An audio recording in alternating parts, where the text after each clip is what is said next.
الحمد للہ وحدہ والصلاة والسلام علی من لا نبی بعدہ اما بعد فاعوذ باللہ من الشیطان الرجیم بسم اللہ الرحمن الرحیم اقرأ بسم ربک الذی خلق خلق الانسان من علق صدق اللہ وصدق رسولہ النبی الکریم ونحن علی ذلک من الشاہدین والشاکرین والحمد للہ رب العالمین اللہم صلی علی سیدنا محمد النبی الأمی وعلی آلہ واصحابہ وسلم تسلیما کثیرا کثیرا۔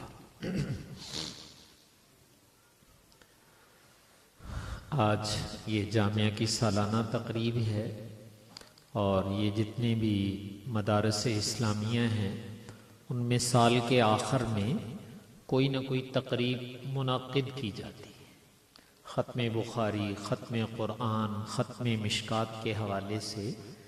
تو یہ جو تقاریب منعقد کی جاتی ہیں یقیناً یہ ہدایت کی منڈیاں ہیں، مرکز ہیں، اور اللہ تعالیٰ آنے والوں کو کوئی نہ کوئی رشد و ہدایت کی بات ضرور عطا فرماتے ہیں۔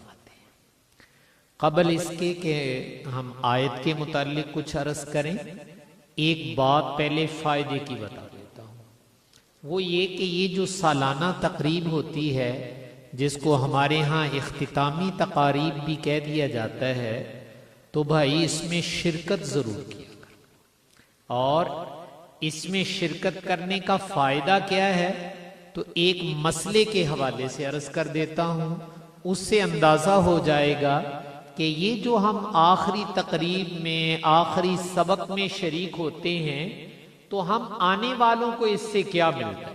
ایک تو وہ بچے اور بچیاں ہیں جو باقاعدہ پورا سال پڑھتے ہیں، اور کچھ میں اور آپ لوگ ہیں کہ آج پتہ چلا کہ جامعہ کی آخری جو ہے تقریب منعقد ہو گئی تو میں بھی اور آپ بھی شرکت کے لیے آ گئے، تو میں نے کہا مجھے اور آپ کو کیا فائدہ، میں وہ عرض کرنا چاہتا ہوں۔ پہلے ایک مسئلہ سن لیں۔ مسئلہ یہ ہے کہ اگر ہم نماز پڑھنے کے لیے مسجد میں جائیں اور وہاں پہنچ کر دیکھیں، فرض کریں عشاء کی نماز ہی ہے، کہ امام صاحب نے 4 رکعتیں پڑھا لی اور اب آخری قعدے میں ہیں، اتحیات میں بیٹھے ہوئے اور ابھی تھوڑی دیر کے بعد سلام پھر جانا، لیکن میں اور آپ وضو کر کے سلام پھرنے سے پہلے جا کر اللہ اکبر کہا اور ہم لوگ بھی اتحیات میں بیٹھ گئے، قعدے میں بیٹھ گئے کہ چلو جماعت میں شریک تو ہو جائیں، تو ہم سلام پھرنے سے پہلے آ کر ہم لوگ بھی جماعت میں مل گئے، اور ہمارے ملنے کے بعد امام صاحب نے سلام پھیرا اور ہم نے کھڑے ہو کر اپنی رکعت پوری کی۔ جو رکعتیں ہماری رہ گئی وہ ہم نے 4 کی 4 بعد میں کھڑے ہو کر پڑھی، لیکن سلام پھرنے سے پہلے آ کر ہم بھی اللہ اکبر کہہ کر بیٹھ گئے۔ اب سوال یہ ہے کہ جو آدمی آخری قعدے میں، اتحیات میں سلام پھرنے سے پہلے آ کر جماعت میں شریک ہو جائے، تو سوال یہ ہے کہ اس کو جماعت کا ثواب ملے گا یا اکیلے کی نماز کا ثواب ملے گا؟ تو جواب اس کا یہ ہے کہ اللہ تعالیٰ اس کو بھی جماعت کا ثواب عطا فرمائیں۔ اس کو بھی کس کا ثواب عطا فرمائیں گے؟ جماعت کا۔ حالانکہ اس کی 4 رکعتیں گزر گئی ہیں اور یہ بعد میں انفرادی طور پر پوری کرے گا، لیکن چونکہ سلام پھیرنے سے پہلے آ کر شریک ہو گیا ہے تو اللہ تعالیٰ فرشتوں سے کہتے ہیں بھائی سلام پھرنے سے پہلے آ گیا تھا؟ کہا جی سلام پھرنے سے تو پہلے آیا ہے، آ کر اللہ اکبر کہہ کر ابھی 1 منٹ ہی بیٹھا تھا، 2 منٹ ہی گزرے تھے کہ امام صاحب نے سلام پھیر دیا ہے۔ تو میں نے کہا اللہ تعالیٰ کی طرف سے عنایت یہ ہے کہ اس کو باجماعت نماز کا ثواب دیا جائے۔ اس کو بھائی کہتے ہیں رحمت حق بہانہ میں جوید۔ اللہ تعالیٰ کی رحمت اپنے بندوں کو نوازنے کے لیے کوئی نہ کوئی بہانہ ڈھونڈتے ہیں کہ کوئی بہانہ مل جائے اور ہم اپنے بندوں کو دے دیں۔ دنیا میں آپ کو کہیں ایسے نہیں ملے گا۔ دیکھیں میں اور آپ اگر ڈیوٹی پہ جاتے ہیں مزدوری پہ جاتے ہیں، کہیں بھی کام کے لیے جاتے ہیں، صبح 8 بجے چلے جائیں، 4 بجے چھٹی ہو جائے گی، 8 بجے چلے جائیں، 2:30-3 بجے چھٹی ہو جائے گی، یہ ہمارے ڈیوٹی کے اوقات ہیں۔ اچھا آپ بتائیے کہیں ایسے ہوتا ہے کہ آدمی صبح 8 بجے نہ جائے، 4 بجے چھٹی کا ٹائم ہونے لگا ہے، 3:30 بجے دفتر پہنچ گیا، کہنے لگا لیاؤ جی حاضری لائیے، اب آدھا گھنٹہ رہ گیا میری بھی حاضری پا دیو، تو دفتر والے، ملازمت والے وہ کہیں گے نہیں آج غیر حاضری ہے، اب تو آدھا گھنٹہ رہ گیا، اب کیا لینے آئے ہیں؟ تو میں نے کہا دنیا کا کوئی دفتر آخر میں پہنچنے والے کو پورے دن کی حاضری اکاؤنٹ نہیں کرتا ہے، پورے دن کی حاضری شمار نہیں کرتا ہے، لیکن یہ میرے اللہ کی رحمت ہے کہ سلام پھرنے سے پہلے 4 رکعتیں نکال کے آ گیا ہے اور آ کر اللہ اکبر کہہ کے کہتا ہے یا اللہ مینوں ہی پوری جماعت کا ثواب مل جائے، تو اللہ تعالیٰ کہتے ہیں اس کو پوری جماعت کا ثواب دے دو، اس لیے کہ آیا تو ہے۔ تو میں نے کہا یہ رحمت حق بہانہ میں جوید ہے۔ اگر آپ یہ مسئلہ سمجھ گئے ہیں تو اب ہم آتے ہیں اپنی بات کی طرف۔ ان بیٹوں نے اور ان بیٹیوں نے جو یہاں پڑھ رہی ہیں، انہوں نے پورا سال پڑھا ہے۔ شوال میں چھوٹی عید کے بعد ہمارے ہاں تعلیمی سلسلہ شروع ہوتا ہے، تو ان بچیوں نے اس وقت آ کر تعلیم شروع کر دی، بچوں نے تعلیم شروع کر دی، اساتذہ نے پڑھانا شروع کر دیا، یہ پورا سال پڑھتے رہے ہیں۔ اب سال کا اختتام ہونے لگا ہے، اپنا آخری سبق پڑھنے لگے ہیں، جس کو ہم نماز کی صورت میں ہم کہتے ہیں بھی سلام پھیرن لگا، سلام پھیرنے لگے ہیں۔ اور یہ مدرسے والے مجھے اور آپ کو پیغام بھیجتے ہیں کہ آج ہمارا آخری سبق ہے، اختتامی تقریب ہے، مسلمانوں جلدی جلدی آ جاؤ، آ کے بیٹھ جاؤ، آج ہم نے سلام پھیرنا ہے، تم بھی سلام سے پہلے شریک ہو جاؤ۔ تو جب میں اور آپ بھی آ گئے تو اب ان کے سلام پھیرنے کا آج وقت تھا، تو اگر میں اور آپ بھی طلب علم کی نیت سے کہ یا اللہ اسی بھی آخری سبق پڑھنے واسطے آئے ہیں، چلو آخری سبق اسی بھی پڑھ لیے نہ بیٹھ کے، اگر میں اور آپ طلب علم کی نیت سے شرکت کرنے کے لیے آ گئے تو جو مالک ان کو پورے سال کا ثواب دے گا مجھے اور آپ کو مفت میں انشاءاللہ اس 2-4 گھنٹے میں مل جائے گا۔ تو اس لیے آپ سے عرض کیا ہے کہ جو اختتامی تقریب ہے اس میں ضرور شرکت کیا کرو۔ اس شرکت کی برکت یہ ہے کہ انہوں نے نماز پڑھ کے ثواب لے آئے، آپا سلام پھیرن تو پہلے بہ کے ثواب لے لینا، تو ہمیں تو مفت میں اتنا بڑا ثواب مل رہا ہے، تو یہ ہمارے ہاتھ سے ضائع نہیں جانا چاہیے۔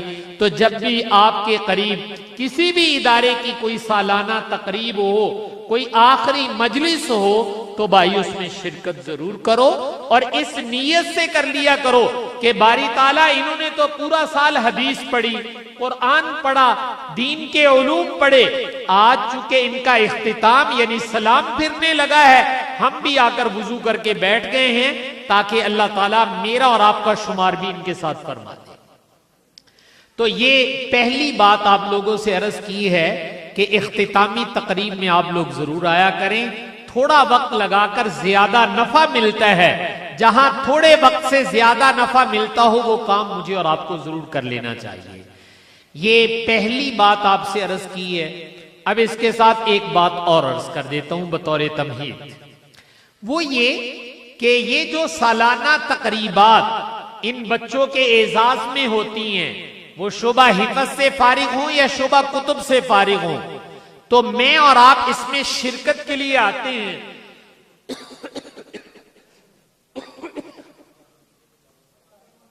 تو ہماری شرکت کی نیت کیا ہونی چاہیے؟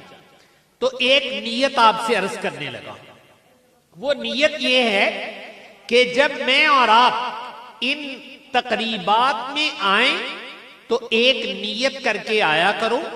وہ نیت یہ ہے کہ یہ معصوم بچے بچیاں، ان کے اساتذہ یہ پورا سال تعلیم و تعلم میں لگے رہے، پڑھنے پڑھانے میں لگے رہے۔ جب یہ ایک عالی شان کام کر رہے ہیں تو بھائی دیانتاً آپ سے عرض کرتا ہوں، ان کی حوصلہ افزائی کرنی چاہیے کہ نہیں کرنی چاہیے؟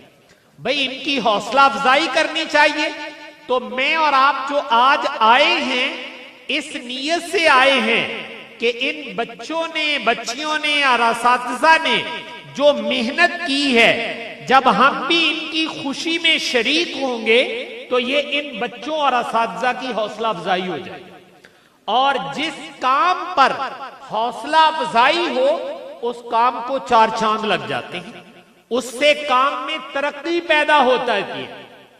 اور جس کام کی حوصلہ افزائی نہ ہو وہ آہستہ آہستہ نیچے چلا جاتا ہے. میں پہلے ایک ضرب المثل اور محاورہ سنا دیتا ہوں, پھر کچھ واقعات عرض کر دیتا ہوں. ہمارے ہاں پنجابی زبان میں ایک ضرب المثل اور محاورہ ہے.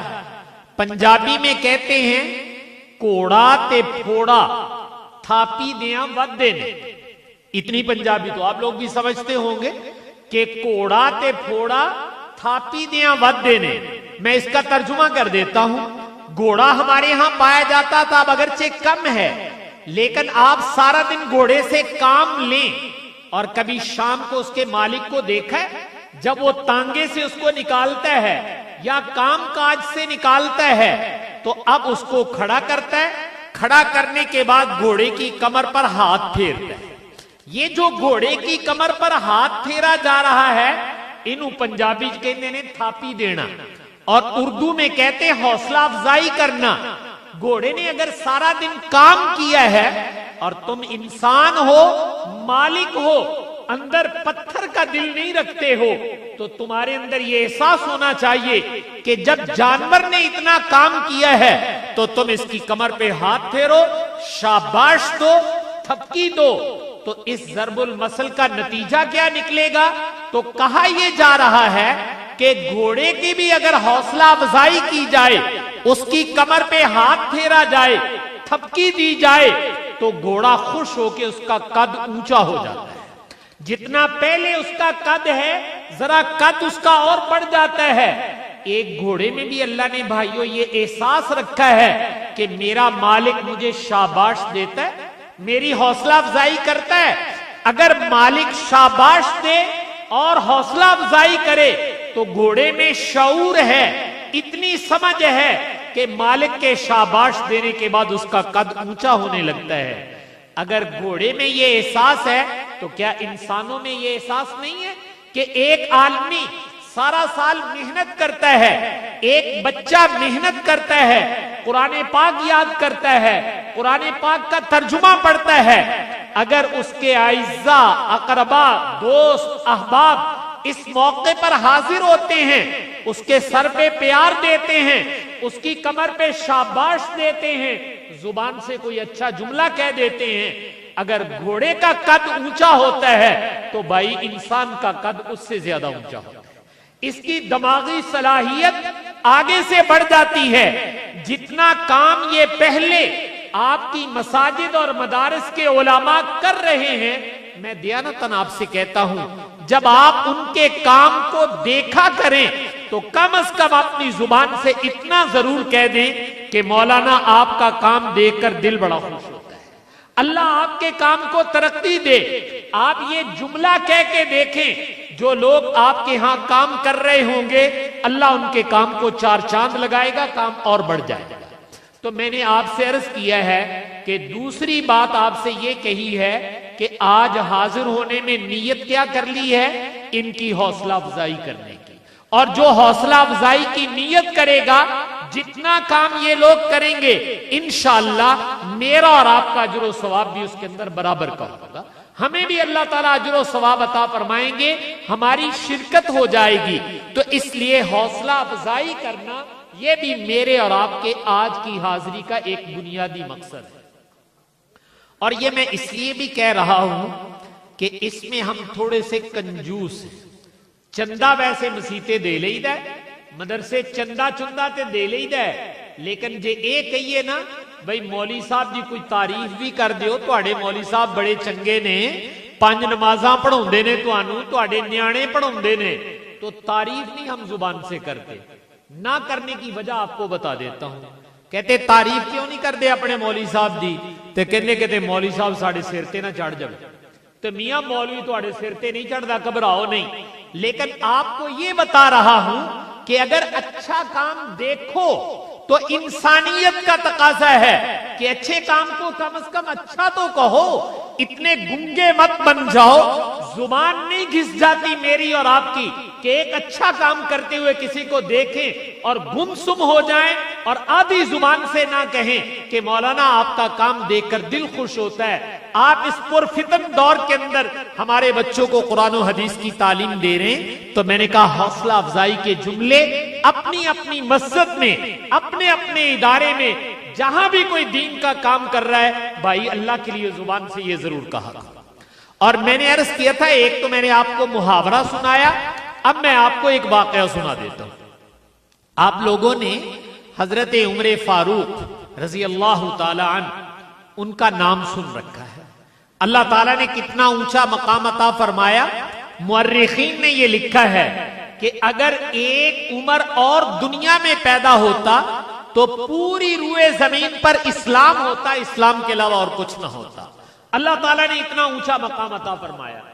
وہ خود اپنا واقعہ بیان کرتے ہیں، حضرت شیخ نے فضائل میں لکھا ہے کہ ان کے والد ان کو اونٹ چرانے کے لیے بھیجا کرتے تھے، جیسے ہمارے ہاں دیہاتوں میں بھینسیں چرانے کے لیے اور بکریاں چرانے کے لیے بچے چلے جاتے ہیں، تو ان کے والد ان کو اونٹ دے کر بھیجتے کہ جاؤ بیٹا یہ اونٹ لے جاؤ اور جنگل میں چرا کے لاؤ۔ تو یہ لے جاتے جنگل میں، اونٹ سارا دن چراتے اور شام کو واپس لے کے آتے۔ جب اونٹ واپس لے کے آتے تو والد چونکہ سمجھدار آدمی تھے، وہ دیکھتے کہ اونٹ کا پیٹ نہیں ابھی بھرا، جو ماہر ہوتا ہے اس کو پتا چل جاتا ہے۔ تو جب دیکھتے کہ اونٹوں کا پیٹ نہیں بھرا تو اپنا ڈنڈا لے کر حضرت عمر رضی اللہ تعالیٰ عنہ کی پٹائی کرتے اور کیا کہتے کہ پتر تینوں اونٹ نہیں چرانے ہوندے، اے بھوکے ہی لے کے آ گئے، تو تمہیں نہیں پتا چلتا کہ اونٹوں کو کہاں چرانا چاہیے۔ تو اس پہ ڈانٹ پڑتی کہ بھئی تم اونٹ بھوکے لے کے آ گئے ہو، ابھی ان کا پیٹ نہیں بھرا، کیا کرتے رہے ہو سارا دن؟ تو حضرت عمر فرماتے ہیں کہ درے سے میری خبر لی جاتی۔ اب والد ہر روز یہ کہتا ہے پتر تینوں تے اونٹ بھی نہیں چرانے ہوندے، تو کیڑا دنیا دا کام کرنا ہے؟ تمہیں اونٹ نہیں چرانے آتے، تم دنیا کا کیا کام کرو گے؟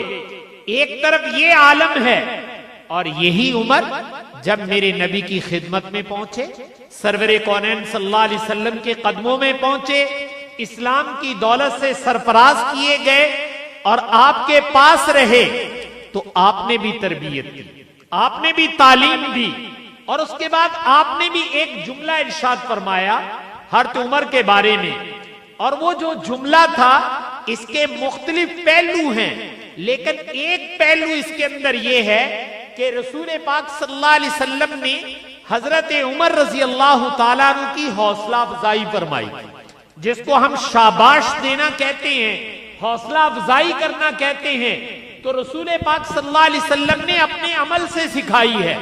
حالانکہ حضرت عمر تو شاگرد ہیں اور میرے نبی ان کے استاد ہیں، میرے نبی ان کے مربی ہیں، معلم ہیں، وہ آئے ہیں، انہوں نے حضور کے قدموں سے سب کچھ سیکھا ہے، آپ کے سامنے بیٹھے ہیں، لیکن آپ صلی اللہ علیہ وسلم بانپ گئے کہ بھئی عمر کو ان کے والد نے بچپن میں اے جملے کہے ہوئے، عمر تینوں تے اونٹ نہیں چرانے ہوندے، تو کیڑا کام کرنا ہے؟ جیسے ہم بعض دفعہ اپنے بچوں کو تانے کے طور پر کہہ دیتے ہیں کہ تسی پتر کیڑا کام کر لینا، کام تے سارے ایسی کر دے رہ گئے، ٹھیک ہے؟ یہ جملہ نہیں بھائی کہنا چاہیے۔ اگر آپ اپنے بچوں کو اس طرح کا جملہ کہتے ہیں تو آپ اپنے بچوں کی صلاحیتوں کو ضائع کر دیتے ہیں، کند بنا دیتے ہو اپنے بچوں کو۔ یہ جملے مت کہو، حضور والا جملہ کہو۔ اب آپ نے خود ہی پڑھا کر، خود ہی تربیت کر کے عمر کو شاباش دیتے ہوئے ایک جملہ کہا، فرمایا لو کانا بادی نبی لکانا عمر، او کما قال النبی صلی اللہ علیہ وسلم، کہ عمر گھبرانے کی ضرورت نہیں، تمہارا ابا تو یہ کہتا تھا بھئی تجھے اونٹ نہیں چرانے آتے، ہمارے سے پوچھو اللہ نے تمہارے اندر کیا صلاحیت رکھی ہے۔ تو اللہ کے نبی کہہ رہے ہیں کہ اگر بالفرض میرے بعد کوئی نبی آنا ہوتا، میرے بعد نبی آئے گا نہیں، چونکہ میں خاتم النبیین ہوں، میرے بعد کوئی نبی آئے گا نہیں، اگر بالفرض اللہ نے میرے بعد کسی کو نبی بنانا ہوتا تو عمر تمہارے اندر یہ صلاحیت تھی کہ اللہ تمہیں نبی بنا دیتے. یہ آپ نے جو جملہ ارشاد فرمایا ہے یہ بطور حوصلہ افزائی کے فرمایا تھا تاکہ عمر کا حوصلہ بلند ہو, اور اس جملے نے عمر کو زمین سے فرش سے اٹھایا ہے اور ذہنی طور پر عرش تک پہنچا دیا ہے. اور موافقات عمر آپ پڑھ کے دیکھیں کہ وہی بعد میں نیچے آتی ہے, عمر کے دماغ اور دل پر اس کا عکس پہلے پڑ جاتا ہے. یہ حضور کی حوصلہ افزائی کی برکت تھی. اس لیے بھائیوں میں نے عرض کیا ہے کہ آج آنے کی ایک غرض اور ایک سبق, غرض کہہ لو تو بہت اچھا ہے, نہیں تو سبق تو آج پڑھ کے ہی جاؤ, وہ یہ کہ جب بھی آپ علماء کی اس طرح کی تقاریب میں آئیں, اپنی مسجد میں چاہے امام صاحب ناظرہ پڑھاتے ہو, آپ مسجد میں تشریف لے جاؤ تو اپنے امام صاحب اور پڑھنے والے بچوں کی بھائی کیا کیا کرو, حوصلہ افزائی کیا کرو. یہ بہت ضروری ہوتا ہے. اس کے ساتھ میں ایک بات اور بھی کہہ دیتا ہوں, چونکہ میں آپ کا بھائی ہوں, آپ کے معاشرے کا فرد ہوں, اس لیے دل کی بات آپ سے شیئر کر رہا ہوں. ہمارا اجتماعی مزاج یا قومی مزاج جس کو کہتے ہیں, بحیثیت قوم ہمارا مزاج یہ ہے کہ شاباش تے کتے پل کے بھی نہیں دینی تے کیڑے بہتے کڈیا کر, شاباش تو بھول کر بھی نہیں دینی لیکن کیڑے ضرور نکالنے ہیں. مدرسے میں آئے بچے ہیں, کبھی کھیل بھی رہے ہیں, کبھی شرارت بھی بچے کر لیتے ہیں, سدھے کاری ہونا کو پہنچ گئے, کاری جی نیانے مسیتے ٹپ دے پھر دے, تاڑے کو سامنے نہیں جان دے. بھئی سارا دن قاری صاحب نے پڑھایا, آپ نے آدھی زبان سے نہیں کہا کہ سارا دن پڑھایا ہے. اگر ایک بچے نے کوئی شرارت کر دی تو میں نے کہا فوراً کھڑے ہو کر کہیں گے کہ قاری صاحب دیکھیں بچے کیا کر رہے ہیں. ہم بچوں کو بدتمیز نہیں بناتے اور نہ اس کی اجازت دیتے ہیں. چونکہ میرے مخاطب اس وقت آپ ہیں, میں آپ لوگوں سے کہہ رہا ہوں 10 گھنٹے 12 گھنٹے ایک استاد نے بیٹھ کے پڑھایا, وہ تو مجھے نظر نہ آیا, اور ایک لمحے کے لیے اگر بچے نے کوئی شرارت کر دی تو ہم مسجد سر پہ اٹھا لیتے ہیں کہ قاری صاحب نیانے تھے ویلے پھر دے رہے, پتہ نہیں کسی کو کام کر دے ہو کہ نہیں کر دے. اس کو کہتے ہیں کیڑے نکالنا. یہ ہمارا قومی مزاج بن گیا ہے کہ ہم جو ہے اہل دین کے کیڑے نکالتے ہیں.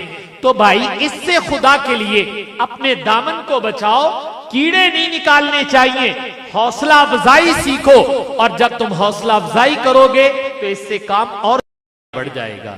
تو میں نے دوسری بات آپ سے کہی ہے کہ سبق کہہ لو یا نیت کہہ لو, وہ آج ہم نے یہ کی ہے کہ اہل مدرسہ کی حوصلہ افزائی کریں گے. باج کرو گے قاری صاحب کی حوصلہ افزائی, بھائی زبان نال کہہ لو گے ماڑا موٹا انہاں نو, بھائی قاری جی مولانا مفتی صاحب آپ کے ادارے کا کام دیکھ کر دل خوش ہوتا ہے, اتنا تو کم از کم کہہ دیا کرو. اتنا کہنے سے میں نے کہا ان کا حوصلہ بلند ہوگا اور یہ کام کریں گے, اس کا اجر و ثواب اللہ تعالیٰ تمہیں عطا فرمائے. ہمارے ایک بہت بڑے بزرگ گزرے ہیں, ان کا واقعہ یاد آ گیا, وہ عرض کر دیتا ہوں. حضرت حکیم الامت کے خلفاء میں سے تھے ڈاکٹر عبدالحی صاحب عارفی رحمت اللہ علیہ. بہت اللہ والے تھے, ڈاکٹر بھی تھے اور اللہ والے بھی. تو حضرت نے اپنا ایک واقعہ لکھا ہے, کہا کہ ایک مرید تھے, انہوں نے ایک دن عرض کیا حضرت فلاں دن کھانا ہمارے گھر کھا لیں, ذرا برکت ہو جائے. تو حضرت نے فرمایا ٹھیک ہے, ہم کھانا آپ کے ہاں آ کر کھا لیں. تو وہاں پہنچے, کھانا تناول فرمایا, اور جب کھانے سے فارغ ہو گئے تو جیسے ہماری عادت ہے ہم اپنے بزرگوں سے کہتے ہیں دعا بھی کر دیں. تو خواتین یوں پردے کے پیچھے بیٹھ گئیں اور ادھر مرد بیٹھ گئے اور کہا حضرت دعا بھی فرما دیں, اللہ تعالیٰ گھر میں روزگار میں برکت عطا فرما دے. تو حضرت نے دعا سے پہلے جن خواتین نے کھانا بنایا تھا, جو گھر کی خاتون خانہ تھی, تو اس سے کہا بیٹی آپ نے کھانا بڑا مزیدار بنایا, اچھا بنایا ہے, ہمیں پسند آیا ہے, ہم آپ کا شکریہ ادا کرتے ہیں کہ آپ نے کھانا بڑا مزیدار ٹیسٹی بنایا تھا, اللہ تعالیٰ اس کی جزا آپ کو دے. تو حضرت نے پہلے اس خاتون کی جس نے کھانا پکایا تھا اس کی حوصلہ افزائی کی. تعریفی کلمات کہنے کا مقصد ہوتا ہے حوصلہ افزائی کرنا. تو حضرت نے جب یہ کلمات کہے نا کہ بیٹی تم نے کھانا بہت اچھا بنایا, اللہ برکت دے, اللہ تعالیٰ یہ کرے, تو وہ جو خاتون پردے کے پیچھے بیٹھی ہوئی تھی انہوں نے رونا شروع کر دیا اور رونے کی آواز آنے لگی. تو ہر پریشان ہوئے کہ بیٹی کیوں رونے لگ پڑی ہے. تو پوچھا بچہ میں نے تو آپ کی حوصلہ افزائی کی, واقعتاً کھانا آپ کا اچھا تھا, تو رونے کیوں لگ پڑی ہو. تو اس نے کہا حضرت دل کی بات بتا دیتی ہوں, میرے جو شوہر ہیں میرے خامن یہ آپ کے مرید ہیں اور آپ کے سامنے بیٹھے ہوئے ہیں, اور ان کے نکاح میں آئے ہوئے 10-15 سال ہو گئے, میری شادی ان کے ساتھ ہوئی. ہماری خواتین صبح ہمیں ناشتہ بنا کے دیتی ہیں, دوپہر کو کھانا بناتی ہیں, شام کو بھی کھانا بناتی ہیں. کوئی پرونا آ جائے تو چاچو بھی بنونی پڑیں گے, سارا دن بیچاریاں کچن چی بڑیاں رہی ہیں. تو یقیناً یہ تو عام معمول ہے. تو اس خاتون خانہ نے کہا کہ حضرت 15 سال سے اس کے گھر میں ہوں, ہر روز 3 وقت کھانا بنا کے دیتی ہوں, اس اللہ کے بندے کی زبان سے ایک دفعہ بھی کانوں نے نہیں سنا کہ تم نے کھانا اچھا بنایا ہے. میں سمجھی کہ شاید مجھے کھانا نہیں بنانا آتا, جو میاں صاحب کو پسند نہیں آیا. 15 سالہ میں انہوں نے ایک دفعہ بھی یہ بات نہیں کہی. آج پہلی دفعہ میں نے اپنے کھانے کی تعریف سنی تو مجھے رونا آ گیا کہ میرے پکوان کی بھی کسی نے تعریف کی تھی ہے. تو کہا آج پہلی دفعہ سنی تھی, اس وجہ سے خوشی کے آنسو میری آنکھوں سے نکلے ہیں. تو حضرت نے اپنے مرید سے کہا کہ دیکھو بھائی, یہ سارا دن تمہاری خدمت کرتی ہیں, یہ کتنی ناقدری کی بات ہوگی کہ وہ تو ہمارے لیے اتنی محنت کریں اور ہم آدھی زبان سے بھی نہ کہیں کہ بھی آپ کا بنایا ہوا کھانا اچھا ہے. تو اس لیے میری درخواست اب آپ سے یہ ہے کہ جیسے آپ اپنے علماء مدارس کی قدر کریں اور حوصلہ افزائی کریں, تو میں اگلی بات کہتا ہوں, آپ نے واپس گھر بھی جانا ہے, تو جو آپ کی اولاد ہے وہ بھی تو پڑھ کے آتی, چاہے مدرسے سے پڑھ کے آئے چاہے اسکول سے پڑھ کے آئے. کوئی بھی آپ کام بھیجتے ہیں وہ کام کر کے آئے, یا کوئی ملازمت اور مزدوری کر کے آپ کا بچہ آئے. میری آپ سے درخواست یہ ہے کہ جب وہ بچے کام سے یا پڑھ کر یا کوئی کام کر کے آئیں تو آپ نے آتے ہی کوئی نہ کوئی حوصلہ افزائی کا جملہ ضرور کہنا بیٹے آپ نے تو بہت کمال کر دیا, بہت دل خوش ہوا, آپ نے برموقع یہ کام کر دیا. اگر آپ یہ جملے اپنے بچوں کو کہنا شروع کر دیں, میں دیانتاً کہتا ہوں بچے جتنا پہلے کام کرتے ہیں اس سے کئی گنا زیادہ کام کر کے آپ کو دیں. لیکن جب وہ کام کر کے آتے ہیں وہ بیچارے ترسی ہوئی نگاہوں سے دیکھتے ہیں کہ ابے دے منہ چوں کوئی چنگی گل نکلی آوے, لیکن ابا کی ہے وہ چپ کر کے کسن وٹ کے بہ جاندا ہے. خبردار, اے نیانے جنہاں نے کام نہیں کرنا تے کہنے کرنا, اے بڑیاں نے روٹی نہیں پکاونی تے کہنے کرنی ہے, اے انہاں دے کام تے جے اسی بڑیاں دی تعریف کر دیتی کتے ساڈے سر تے نہ چڑھ جائے. تو بھائی ایسی بات نہیں ہے. یہ حوصلہ شکنی کی جو عادت ہے اللہ کے لیے اس کو چھوڑو اور حوصلہ افزائی کی عادت اپنے اندر پیدا کرو.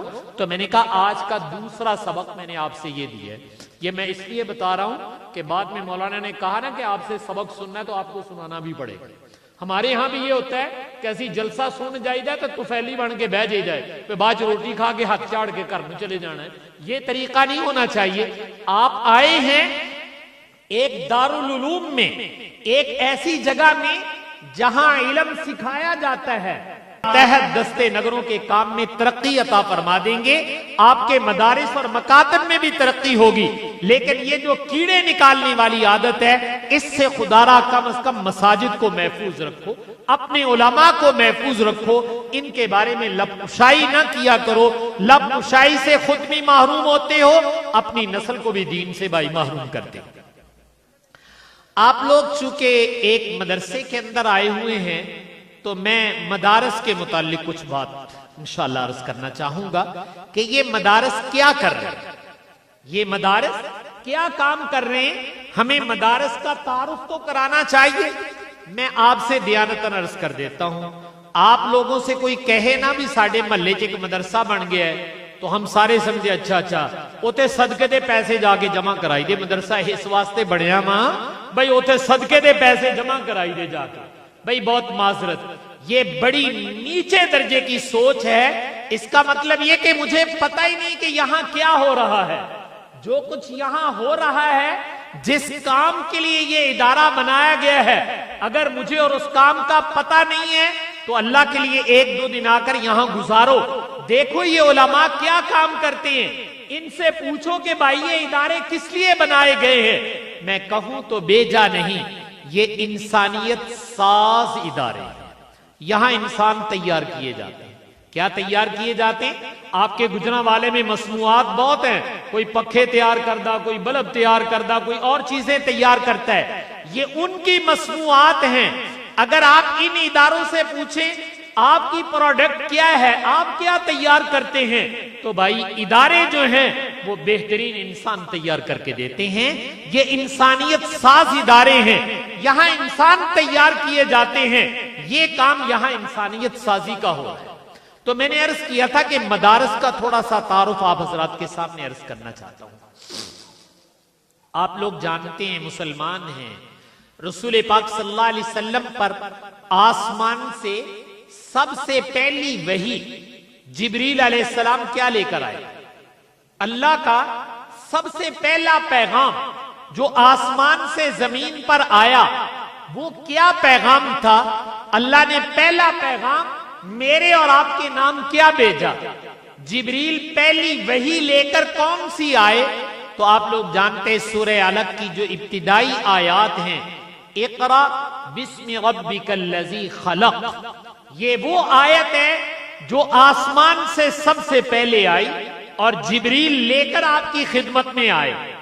اچھا اے دے وچ نماز دا حکم دیتا اللہ میاں نے، بھئی نمازاں پڑھیا کرو، 10 کا نمازاں پڑھ لیا کرو، کوئی حکم دیا ہے نماز کا؟ روزوں کا حکم دیا ہے اس میں، بھئی روزے 1 مہینے دے رکھیا کرو؟ نہیں، اس میں تو روزے کا حکم نہیں ہے، نماز کا حکم نہیں ہے، حج کا حکم نہیں ہے، کوئی حکم اس میں ہمیں اور نظر نہیں آ رہا۔ تو آخر اللہ تعالیٰ نے پیغام بھیجا، کوئی حکم تے ہونا چاہیے۔ تو اس کا ترجمہ آپ سے عرض کر دیتا ہوں، اس سے پتہ چل جائے گا کہ اللہ تعالیٰ نے اس امت کو سب سے پہلا حکم کیا دیا تھا۔ اللہ تعالیٰ فرماتے ہیں اقرأ بسم ربک الذی خلق، میرے حبیب اپنے رب کے نام سے پڑھنا شروع کیجیے، اپنے رب کے نام سے کیا شروع کیجیے؟ پڑھنا شروع کیجئے، جس کو آپ تعلیم کہتے ہیں۔ میں یہ کہوں تو بے جا نہیں، اسلام میں سب سے پہلا حکم جو اللہ نے عرش سے فرش پر بھیجا، جبریل لے کر آپ کی خدمت میں آئے، وہ نماز روزے کا حکم نہیں تھا، سب سے پہلا حکم تعلیم کا تھا۔ سب سے پہلا حکم کس کا تھا؟ تعلیم کا تھا۔ میں اس کو ایک مثال سے عرض کر دیتا ہوں۔ یہ آپ کا ادارہ ہے، بلڈنگ ہے، شہر میں جائیں یا آپ کے یہ جی ٹی روڈ پہ ہم دیکھتے آئیں، بڑے بڑے پلازے بنے ہوئے نا، 2-2 4-4 5-5 10-10 منزلہ پلازے، بڑے شہروں میں بڑے بڑے پلازے ہوتے ہیں۔ یہ جو اتنی اونچی عمارتیں ہوتی ہیں تو جب آپ ان کی بنیاد رکھتے ہیں اس میں کنکریٹ، لوہا، کیا کچھ اس میں بھرتے ہیں، کہتے کچیاں اٹا تو نہیں لا دیندے ہو دے بچ، یہ اتنا بڑا پلازا بنانا ہے، کہتے پلازا تے اتے نظر آئے گا، تھلے ان کرو کچیاں اٹیں لا دو، خیر میرے۔ تو اگر آپ اس کی بنیاد کچی اینٹوں کے ساتھ رکھیں تو بتائیے اوپر پلازا کھڑا ہو سکتا ہے یا وہ ڈھیر ہو جائے گا؟ اس میں وہ تو گر جائے گا۔ جتنی اونچی عمارت بنانا چاہتے ہیں اس عمارت کی بنیاد اس سے زیادہ مضبوط ہونی چاہیے۔ جتنی بنیاد مضبوط ہوگی آپ اوپر جتنی منزلہ چاہیں عمارت بنا سکیں۔ اور بنیاد سب سے پہلے رکھی جاتی ہے، یا پہلے کوٹھے پا کے بعد بنیاد رکھ دے ہو دی؟ نہیں، بنیاد پہلے رکھتے ہیں، عمارت بعد میں بناتے ہیں۔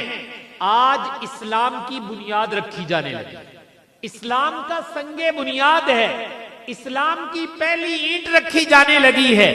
جبریل آئے ہیں اور آج اپنے نبی کی خدمت میں کہ اللہ تعالیٰ نے کہا ہے اسلام کا آغاز کرنے لگے ہو، بنیاد رکھنے لگے ہو، پہلی اینٹ رکھنے لگے ہو، تو اگر کوئی پوچھے کہ اسلام کی بنیاد کیا بنی تو اللہ تعالیٰ نے کہا اقرا بسم ربک الذی خلق۔ تمہارے مذہب کی بنیاد اور تمہارے مذہب کی نیچے آنے والی چیز وہ مذہب کی تعلیم ہوگی۔ اگر تمہارے ہاں تعلیم کا سلسلہ جاری رہا تو اسلام کی عمارت قائم رہے گی، اور اگر تمہارے ہاں مذہب کی تعلیم ختم ہو گئی تو تمہارے مذہب کی بنیاد کمزور ہو جائے گی اور تمہارے مذہب کی عمارت گر جائے گی. اس لیے بھائیو یہ مدارس جو کام کر رہے ہیں تو یہ کام کر رہے میرے اور آپ کے مذہب اسلام کی بنیاد کو مضبوط بنا رہے ہیں. جس مذہب کی بنیاد مضبوط وہ مذہب دنیا میں باقی رہے گا اور جس مذہب کی بنیاد کھوکھلی ہوگی وہ مذہب دنیا میں باقی نہیں رہ سکتا، وہ زمین بوس ہو جائے گا.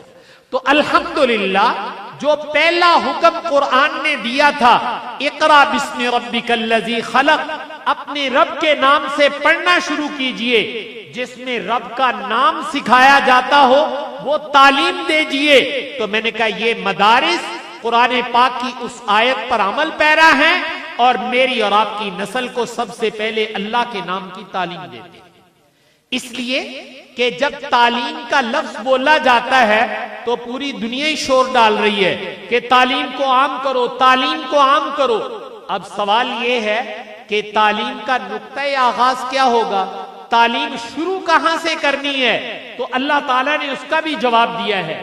اقرا بھی کہا ہے اور اقرا کے ساتھ کہا بسم ربک الذی خلق.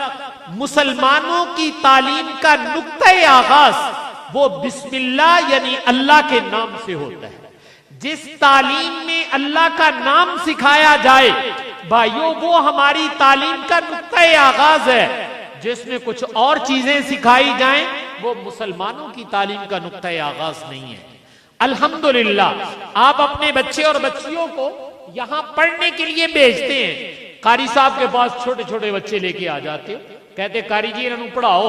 تو اب یہ بچے آتے ہیں، معصوم بچے، استاد کے سامنے آ کر بیٹھا ہے اور استاد نے قاعدہ کھول کر بچے کے سامنے رکھا ہے. اب آپ بتائیں تو ہاں کہتے انج تو نہیں ہوندا بھائی جدو نیانا پڑھنا آوے تے قاری صاحب پہلے اپنا نام یاد کروندے ہون، پتر یاد کر میرا نام محمد اعجاز، آپ پکا کر پہلو آج میرا نام یاد کر. وہ قاری صاحب ایسے کرتے وہ پہلے بچے کو اپنا نام یاد کراتے ہوں کہ پتر میرا نام یاد کرنا، میں تیرا استاد ہاں تے اس طرح کر میرے نام دی تسبیح پڑھ ساری دیہڑی بہ کے کہندا رہے قاری فلاں قاری فلاں قاری فلاں. ایسے کرتا ہے کوئی استاد؟ اچھا اگر ایسے کرتے ہو کہ قاری صاحب کے پاس آپ کا بچہ آئے، قاری صاحب کہیں بیٹے آپ کے ابو کا کیا نام ہے؟ وہ کہے جی میرے ابے کا نام خدا بخش ہے. پتر ساری دیہڑی خدا بخش خدا بخش خدا بخش یاد کرتا رہے. ایسے کرتے نہیں. یہ بچہ آیا ہے معصوم استاد کے سامنے، استاد نے اپنا نام نہیں بتایا کہ میرا نام کیا ہے، بچے کے باپ کا نام نہیں بتایا کہ تمہارے باپ کا نام کیا ہے. استاد کے سامنے بیٹھا ہے، استاد نے قاعدہ کھولا ہے اور قاعدہ کھول کے کہا بیٹا پڑھو بسم اللہ الرحمن الرحیم.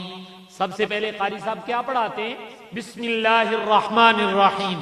تے بسم اللہ ساڑھے ابے دا نام لیا جا رہا ہے. کس کا نام لیا جا رہا ہے؟ اللہ کا نام لیا جا رہا ہے. جب اس معصوم بچے کی زبان پر ایک استاد اللہ کا نام جاری کرواتا ہے تے ٹوٹا پھٹا نہیں یاد کروں گا بھئی جے میں بسم اللہ ہوندی ہوں میں پڑھ لو. کبھی دیکھو آ کر ان بچوں کو بسم اللہ پڑھانے پر استاد کا کتنا زور لگتا ہے.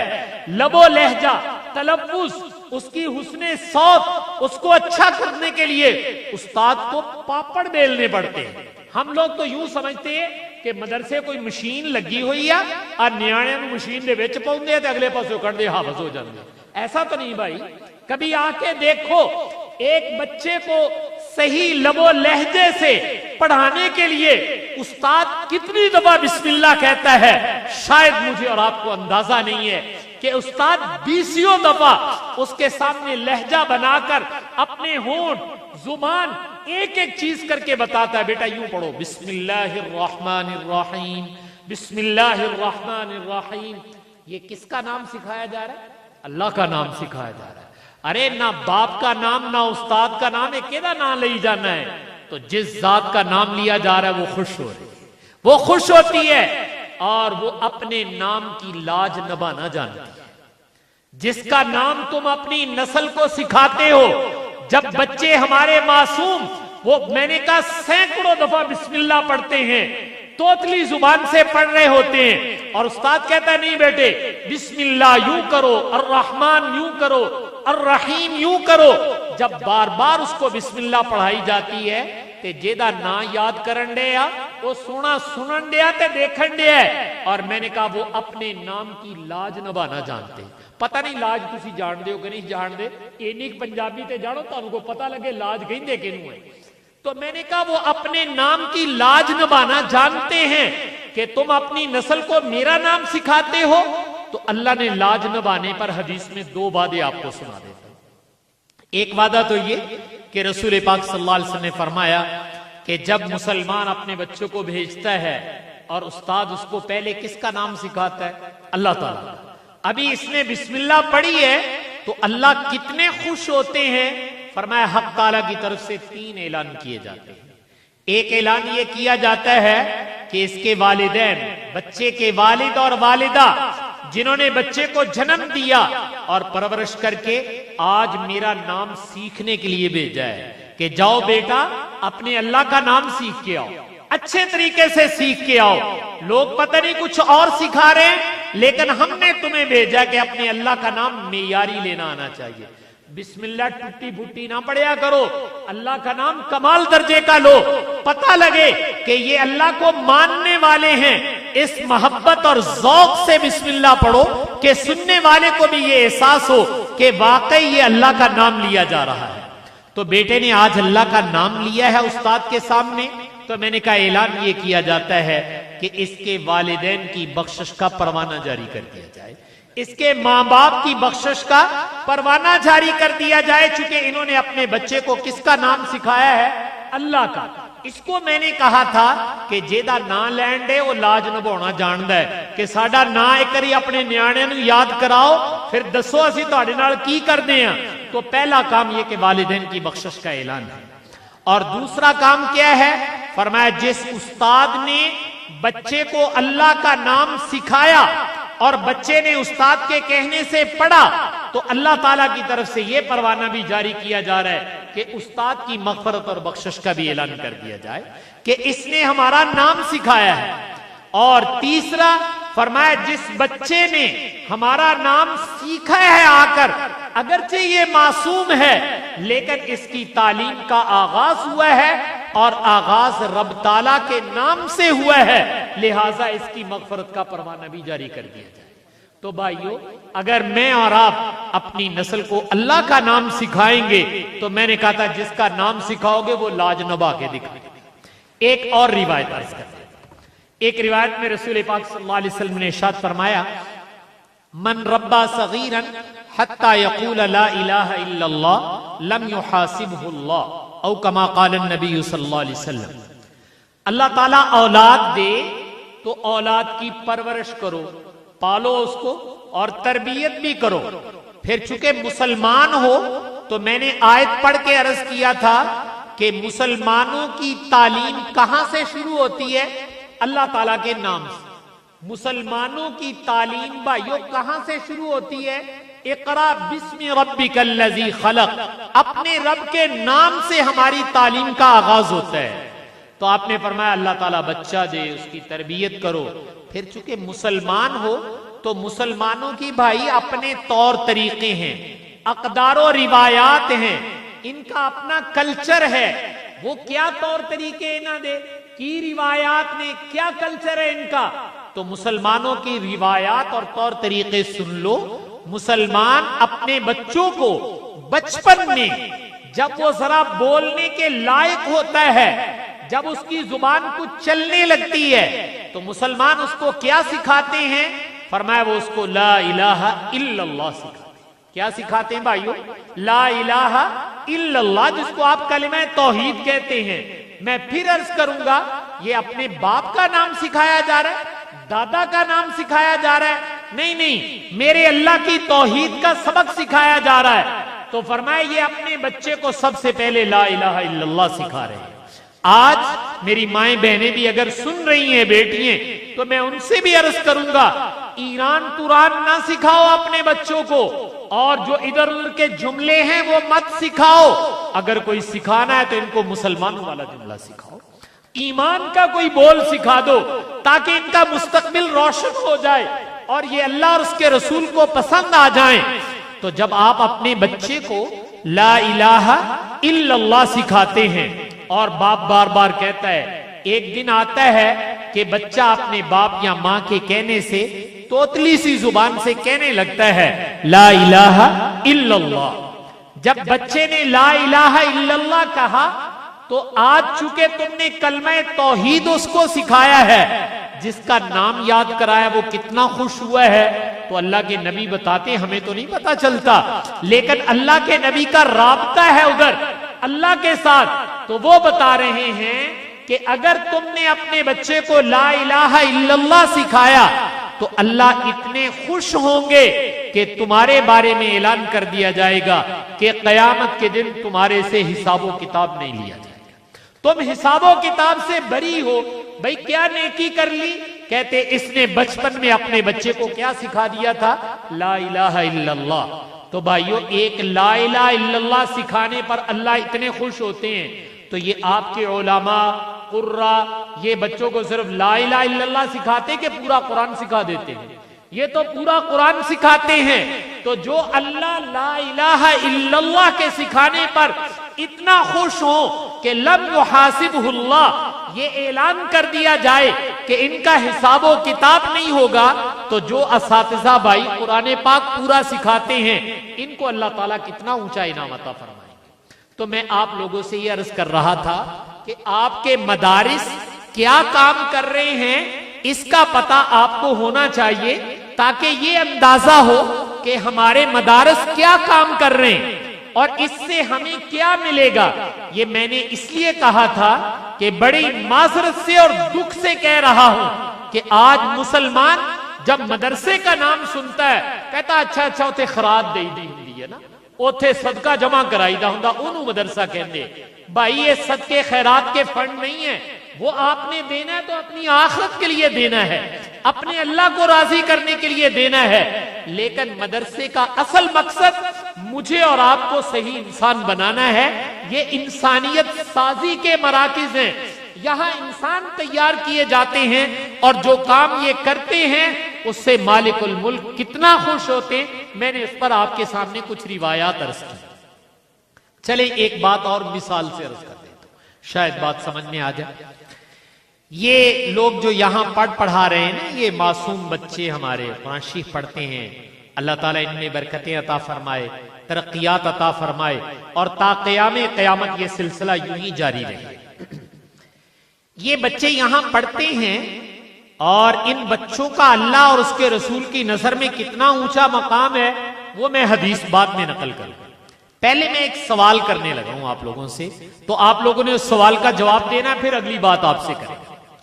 میرا سوال یہ ہے کہ آپ کے اس چاند کا قلعہ یہ جو جگہ ہے یا اطراف میں جو بھی لوگ بیٹھے ہوئے ہیں یا اپنے اپنے گاؤں سے آئے ہو تو اپنے پنڈ دا نام لے کے دس دیا جے، آپ کے اس علاقے میں کوئی بڑے میاں بزرگ بابا جی وہ ادھیڑ عمر کوئی مجھے ایسے چاہیے جو صبح فجر کے بعد تلاوت شروع کریں اور تقریباً 11-12 بجے تک قرآن شریف پڑھتے رہیں، اور پھر ظہر کے بعد تلاوت شروع کریں عصر تک پڑھتے رہیں، اور مغرب کے بعد تلاوت شروع کریں عشاء تک کریں. آج کل سردیوں کا موسم ہے، عشاء کے بعد بھی گھنٹہ تلاوت کرتے ہوں. سوال میرا یہ ہے کہ کوئی ایسے بابا جی آپ کے گاؤں میں ہیں؟ بھئی تواڈے پنڈ وچ کوئی یہو جہا بابا ہے گا؟ اگر ہو تو مجھے بتائیے گا، میں ان سے دعا کروانا چاہتا ہوں. اگر ایسے بابا جی ہوں جو سارا دن اتنی تلاوت کرتے ہوں، اب میرا سوال ہے آپ اس کو اللہ کا ولی مانو گے کہ نہیں مانو گے؟ بھئی جو بزرگ اتنی تلاوت کرتے ہوں ہر روز، ایک دن کی نہیں میں بات کر رہا، ہر روز جو بزرگ جو بابا جی اتنی تلاوت کریں، فجر سے لے کر 11:30، ظہر سے لے کر عصر تک، مغرب سے عشاء تک، اور عشاء کے بعد بھی 1 گھنٹہ تلاوت کریں، اگر کوئی بابا جی بوڑھے وہ اتنی تلاوت کریں تو سارے گاؤں اور محلے والے ان کو اللہ کا ولی کہو گے کہ نہیں کہو گے؟ یقیناً آپ کہیں گے کہ ساڑھے پینڈ کی ساڑھے محلے ایک بابا جی نے بڑے اللہ والے نے. کیوں اللہ والے کہتے سارا دن قرآن ہی پڑھتے رہیں گے. تو بھائی اگر ایک بابا جی سارا دن اتنا قرآن پڑھیں تو وہ اللہ کے ولی بن جاتے. وہ کیا بن جاتے ہیں؟ اللہ کے ولی. ہم دم کرانے کے لیے جائیں گے، دعا کرانے کے لیے جائیں گے، کیوں جی یہ تے بڑے اللہ دے ولی نے ساری دیہڑی قرآن ہی پڑھتے رہتے ہیں، لیکن ویسے یہو جے بابے مک مک گئے ہن ہے نہیں، یہو جے بابے ہے نہیں، تہاڈے پنڈاں چ بھی مک گئے، شہر چ تے پہلے ہی مکے ہوئے سی، حالانکہ اب تو بوڑھے ہو گئے ہیں، اب تو قبر اور آخرت سامنے آ گئی، لیکن بھائیو یہ اللہ کی توفیق کے بغیر نہیں ہے کہ اللہ تعالیٰ کسی کو قرآن پاک کی تلاوت کی توفیق عطا فرمائے۔ لیکن اگر کوئی ایسے بابا جی ہوں تو ہم نے کہا کہ ہم ان کو اللہ کا ولی کہیں گے کہ یہ اللہ کے ولی ہیں۔ سوال میرا یہ ہے، جب آدمی بوڑھا ہو گیا، 70-80 سال کا ہو گیا، تو اب قبر نظر آ رہی ہے، آخرت نظر آ رہی ہے، دنیا سے پھیکا پن ہو گیا، گھومنے پھرنے کا شوق ختم، کھیل کود کا شوق سارے ختم ہو گئے اس کے، اب اس نے کبڈی تو نہیں کھیلنی ہے، اس لیے کہ گھٹنے جواب دے گئے ہیں، اب وہ کہتا ہے یار اللہ اللہ کر لیے تاکہ اللہ قبر اچھا کر دے، اب وہ جا کر اللہ اللہ کا سوچتا ہے۔ اگر کوئی بوڑھا اتنی تلاوت کرے اور کرنی چاہیے، لیکن میں نے کہا اس کا دنیا کا کوئی شوق نہیں ہے، دنیا کے سارے شوق ختم ہو گئے اس کے، بلکہ گھٹنے جواب دے گئے ہیں، صحت جواب دے گئی ہے، اس لیے ہن اللہ اللہ نہیں کرنی تو اور کی کرنا ہے، چلو اب بھی کر لے تو غنیمت ہے، لیکن اس کی بھی قربانی اور مجاہدہ ہے کہ یہ بوڑھا اتنی تلاوت کر کے اللہ کا ولی بن رہا ہے۔ یہ معصوم بچے جو ہمارے سامنے بیٹھے ہوئے ہیں، ان میں ابھی کھیلنے کا شوق ہے، سیر سپاٹے کا شوق ہے، ان کے ہم عمر محلے میں گلیوں میں کھیل رہے ہیں، گراؤنڈیں بھری ہوئی ہیں، سیر سپاٹے کے لیے جا رہے ہیں، ان میں وہ سارے ارمان موجود ہیں جو میری اور آپ کی نسل کے دل کے اندر ہے، ان میں کھیل کا، سیر سپاٹے کا، کھانے پینے کا سارے شوق موجود تھے، لیکن ان معصوم بیٹوں نے کیا کہا کہ مالک الملک دل تے ساڈا بھی بڑا چاہتا سی بھی گراؤنڈاں چ گھومیے پھریے، لیکن ہم نے اپنے ان شوق اور ان جذبات پہ چھری چلائی، ہم سارا دن بیٹھ کے تیرا قرآن پڑھیں گے۔ اور آپ ان مدارس میں آئیں، صبح دیکھیں نماز کے بعد کیا ہوتا ہے، بلکہ ہمارے ہاں تو بعض اساتذہ صبح 3، 3:30، 4 بجے کے قریب سردیوں میں اٹھا لیتے تھے، لیکن اگر نماز کے بعد بھی آپ دیکھیں، یہ معصوم بچے نماز کے بعد پڑھنا شروع کر دیتے ہیں، قاری صاحب 11:30 چھٹی دیتے ہیں، ظہر کے بعد پھر بیٹھ گئے، عصر میں چھٹی ہوتی ہے، مغرب کے بعد پھر بیٹھ گئے، عشاء میں چھٹی ہوتی ہے، آج کل سردیوں کا موسم ہے، عشاء کے بعد بھی آدھا گھنٹہ 1 گھنٹہ یہ تلاوت کرتے ہیں۔ تو بھائی اگر بڑے میاں اتنی تلاوت کریں تے بابا جی نو تے کہو اللہ دے ولی آ، تے انہاں نیانے نو اللہ دا ولی کہندے ہوئے ساڈی زبان سک جاندی ہے، یہ اس سے بڑے ولی ہیں، اس لیے کہ انہوں نے جذبات کی قربانی بڑے میاں سے زیادہ دی ہے، اور جو جذبات کی قربانی زیادہ دیتا ہے اللہ تعالیٰ اس کو مقام ولایت بھی بڑا عطا فرماتے ہیں۔ لیکن میں اور آپ کہیں یا نہ کہیں، میرے اور آپ کے کہنے کے یہ محتاج نہیں ہے، جن کی کتاب پڑھ رہے ہیں ہم انہی سے پوچھتے ہیں۔ اور میں ایک مثال دے کے کہہ دیتا ہوں، ہمارے بچے اسکول کالج میں پڑھتے ہیں تو ہمارے ہاں جو سلیبس اور نصاب پڑھایا جاتا ہے، پنجاب ٹیکسٹ بورڈ کا پڑھائیں، آکسفورڈ کا پڑھائیں، کوئی اور نصاب پڑھائیں، جس ادارے کا نصاب پڑھائیں گے سند بھی وہی ادارہ دے گا۔ آپ کے گجرانوالہ بورڈ ہے تو جب آپ کے بچے میٹرک کر لیتے ہیں تو وہ اگر کلیئر کر جائیں تو بورڈ والے ان کو کہتے ہیں جناب اے سند اسی تواڈے نیانے دی گل دے ہاں، اس واسطے کہ انہیں ساڈے بنائے ہوئے نصاب کو پاس کیتا ہے، ساڈیاں لکھیاں ہوئیاں کتاباں پڑھیاں نے۔ یہ ہمارے معصوم بچے، انہوں نے کسی اور ادارے کی کتاب پڑھی کہ اللہ کی بھیجی ہوئی پڑھی ہے؟ انہوں نے تو اللہ میاں کی بھیجی ہوئی کتاب پڑھی ہے، اور وہ کتاب میرے اور آپ کے نبی لے کر آئے تھے، انہوں نے جو کتاب دی کہ یہ اللہ کا کلام ہے، ہماری نسل نے تو بھائی وہ قرآن پڑھا ہے، اب ہمارا مطالبہ اپنے نبی پاک صلی اللہ علیہ وسلم سے ہے۔ اللہ کے رسول ہمارے بچوں نے آپ کا لایا ہوا سلیبس پڑھا ہے، آپ کی لائی ہوئی کتاب کو حفظ کیا ہے۔ دنیا کا دستور ہے جس ادارے کا سلیبس پڑھو سند ان سے جا کر لو، ڈگری ان سے جا کر لو، تو ہمارے بچوں نے تو تمہاری کتاب پڑھی ہے، آپ کا لایا ہوا سلیبس پڑھا ہے، لہٰذا ان کو ڈگری سند آپ کے ہاتھ سے ملنی چاہیے۔ ان کو ڈگری کہاں سے ملنی چاہیے؟ نبی پاک کی طرف سے ملنی چاہیے چونکہ سلیبس جو ان کو پڑا ہے. تو اللہ کے نبی کہتے گھبراؤ نہیں, تم اپنے بچوں کو ہماری لائی ہوئی کتاب, ہمارا لایا ہوا سلیبس, ہمارا لایا ہوا نصاب پڑھاؤ, پھر ڈگری ہم دیں گے, ان کو سند بھی ہم دیں گے, اور اپنی زبان نبوت سے دیں گے. تو اللہ کے نبی کہتے ہیں تم اپنے بچوں کو حافظ بناؤ اور اپنے نبی کی زبان سے ڈگری اور سند لے لو. تو آپ نے ارشاد فرمایا حملۃ القرآن اولیاء اللہ, کہ جو بچے قرآن کے حافظ بن گئے, زبان نبوت ان کو ڈگری اور ان کو سند دے رہی ہے کہ آپ کے بچے کیا بن گئے. تو اللہ کے نبی کہتے میں گواہی دیتا ہوں تواڈے بچے اللہ دے ولی بن گئے. تواڈے بچے کی بن گئے؟ اللہ دے ولی بن گئے. جے تسی ولیاں نوں مانتے ہو تو پھر تانوں پتہ لگنا چاہیے بھائی نیانے اللہ دے ولی بن گئے. اور ولی میں کہوں یا آپ کہیں یہ ڈگری نہیں ہے, لیکن اگر اللہ کے نبی کہیں کہ میری نظر میں یہ اللہ کے ولی ہیں, اس سے بڑی ڈگری اور شہادت کائنات کے اندر نہیں ہے. تو بھائی میں آپ سے عرض کر رہا ہوں کہ یہ مدرسہ کادے واسطے بنایا ہے, تو اس کا تعارف آپ سے کرا رہا تھا کہ الحمدللہ اگر آپ پوچھیں کہ حضرت یہاں کیا بنایا جاتا ہے, آپ کی پروڈکٹ کیا ہے, مصنوعات کیا ہے, تو ہم جواب میں کہہ سکتے ہیں مسلمانوں اپنے بچے بھیجا کرو, انشاءاللہ یہ علماء اور اساتذہ آپ کے بچوں کو اللہ کا ولی بنا کر آپ کے سپرد کر دیں گے. تو بتاؤ نیانے نو اللہ کا ولی بناونا کہ نہیں بناونا, کہ کچھ اور بناون دے چکر چو. تو بھائی یہاں اللہ کے ولی تیار کیے جائیں. ہمارے حضرت شیخ الحدیث مولانا نذیر احمد صاحب رحمۃ اللہ علیہ ایک جملہ فرمایا کرتے تھے, کہنے لگے جب ہم کہتے ہیں نا یہ حدیث سنا کر کہ اے نیانے جڑے اللہ دے ولی آ, تے تسی ساڈی گل چھتی مندے نہیں ہے بھی انہاں نوں اسی ولی کیویں کہیے. ولی تے او ہوندا جنوں کوئی صورتی نہ ہوے, اے تے بھجدے نسدے آ, شرارتاں بھی کردے آ, اے تے کھورو پاوندے آ مسیح تے, ہور پتہ نہیں کی کچھ کردے آ, تے انہاں نوں کیویں اسی اللہ دا ولی منیے. تو حضرت ہنس کے فرماتے تھے کہ بھائی ہیں اللہ کے ولی, چونکہ اللہ کے نبی نے کہہ دیا. پھر ہنس کے فرماتے تھے تھوڑے تھوڑے شرارتی ولی, کوئی ولی یہو جے بھی ہوندے جڑے ماڑیاں ماڑیاں شرارتاں بھی کر لیندے. اس پر ایک واقعہ عرض کر دیتا ہوں. آپ لوگوں نے ایک نام سن رکھا ہے سیدنا امام شافعی رحمہ اللہ تعالی.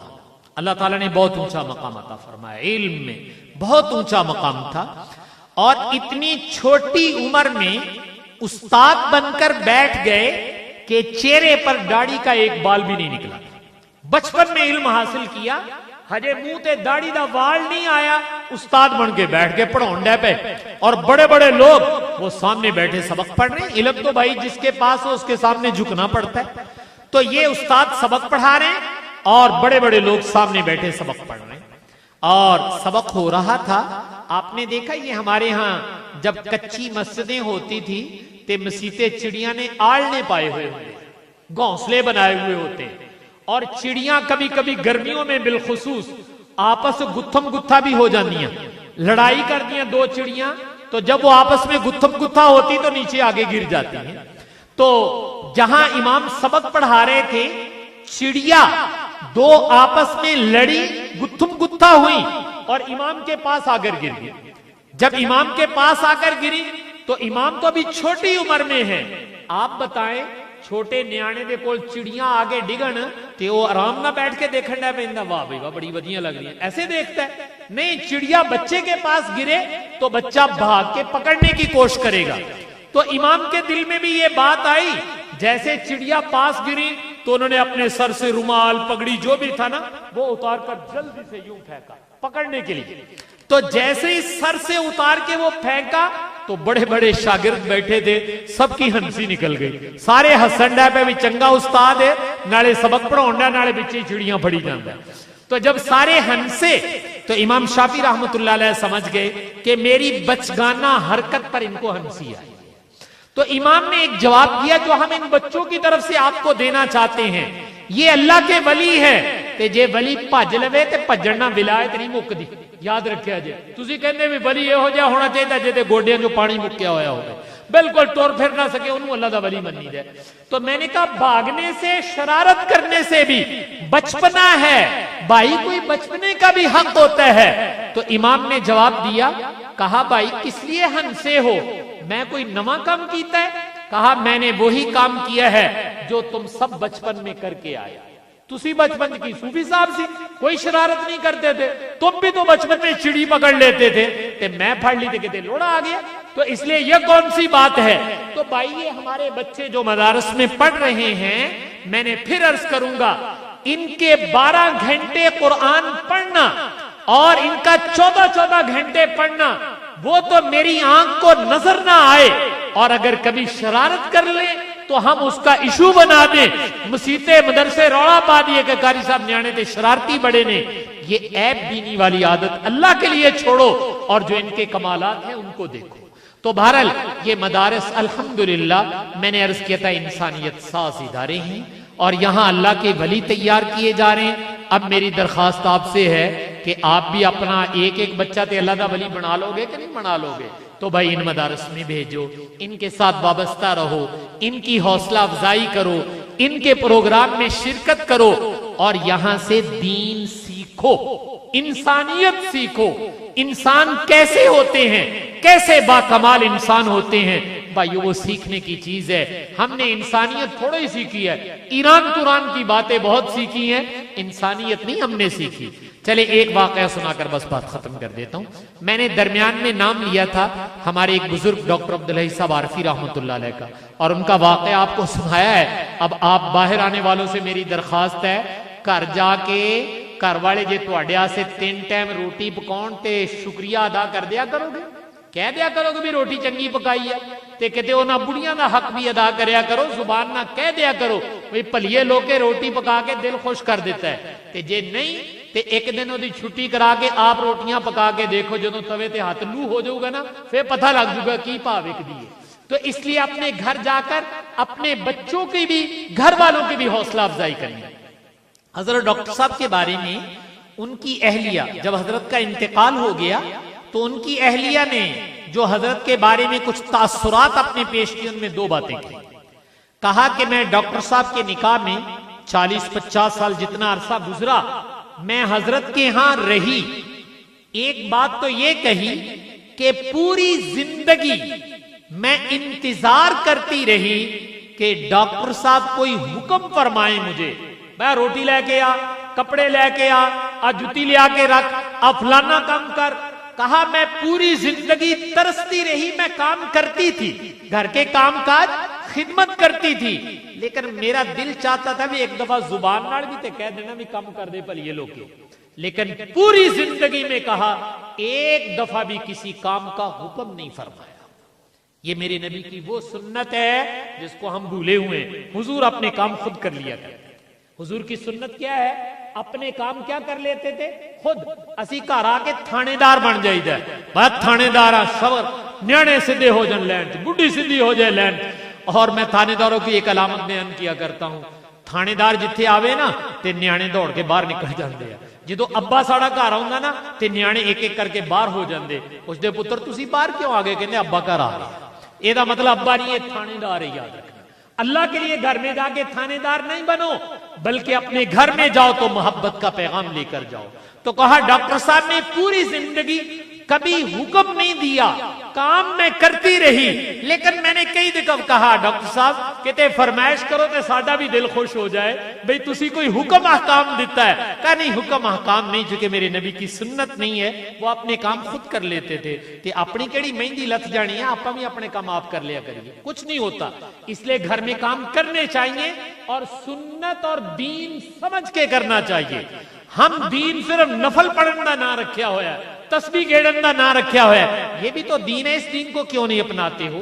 اس لیے کہ اس میں میری انا حائل ہوتی ہے, اور بھائی انا کو تو مٹانے کے لیے آئے ہیں. اللہ تعالیٰ کرے کہ یہ انا میرے اور آپ کے اندر سے ختم ہو جائے. دوسری بات انہوں نے کہی کہ زندگی ڈاکٹر صاحب کے ساتھ گزاری, زندگی میں اتار چڑھاؤ آتا ہے, کراں چ ہو ہی جاندہ, پانڈے کھڑے کی جاندے کتے نہ کتے, تو بہت دفعہ اتار چڑھاؤ آ جاتا ہے. اگر ہم زبان سے سخت جملہ نامی کہیے تے ساڈا لبو لہجہ اس طرح ہو جاندہ بھی پتہ لگ جاندہ آج میاں صاحب ناراض آ, یعنی لبو لہجہ اس میں تیزی آ جاتی ہے نا, جنہوں پنجابی کہنے وکھیوں بولن ڈے پہنے پھر اسے, تو وہ جو لہجہ ہمارا بدل جاتا ہے, اس سے پتہ چل جاتا ہے کہ ناراضگی ہے. تو ڈاکٹر صاحب کی اہلیہ کہتی ہیں میں نے پوری زندگی ڈاکٹر صاحب کے ساتھ گزاری, لیکن انہوں نے زندگی میں کتنے کتنے حال احوال آئے، لب کشائی کرنا تو دور کی بات، کبھی لہجہ بدل کر بھی میرے ساتھ بات نہیں کی۔ اس کو بھائی انسانیت کہتے ہیں۔ اے انسانیت انشاءاللہ درسوں جو ہی ملنی اپن یہاں سے انسانیت بھی سکھائی جائے گی۔ تو اس لیے آپ سے درخواست ہے کہ میں اور آپ یہاں حاضر ہوئے تو کچھ سیکھنے کے لیے آئے ہیں، کوئی ایک بات بھی میرے اور آپ کے پلے پڑ گئی اور ہم نے عمل کر لیا تو انشاءاللہ نجات کا ذریعہ بن جائے گا۔ اللہ تعالیٰ سے دعا ہے کہ اللہ تعالیٰ مجھے آپ کو عمل کرنے کی توفیق عطا فرمائے۔ وآخر دعوانا ان الحمدللہ رب العالمین۔ بسم اللہ الرحمن الرحیم، والصلاة والسلام علی رسولہ النبی الکریم وعلی آلہ وصحبہ اجمعین۔ ایک دو درخواست کرنی ہے، اس کو توجہ سے سنا جائے۔ بعض دفعہ آدمی یہ سمجھتا ہے کہ یہ فلاں صاحب وقت دے دیتے ہیں اور آتے نہیں ہیں۔ بعض دفعہ یہ سمجھا جاتا ہے کہ وقت لیا نہیں گیا، برکت کے طور پر نام لکھ دیا گیا۔ ایسی کوئی صورت نہیں ہے۔ استاد جی شیخ الحدیث و تفسیر ڈاکٹر علامہ منظور احمد مینگل صاحب سے ہم نے وقت بھی لیا ہوا تھا اور استاد جی ایئرپورٹ تک تشریف بھی لائے۔ آپ حضرات کے سامنے موسم کی بدلتی صورتحال سامنے تھی آپ کے۔ کل بھی فلائٹ نہیں آئی، گزشتہ کل کے بھی فلائٹ نہیں ہے، آج کے جو فلائٹ تھی استاد جی تشریف بھی لائے اور میرا رابطہ بھی ہوا استاد جی سے، لیکن بعض مجبوریوں کی وجہ سے استاد جی سفر نہ کر سکے،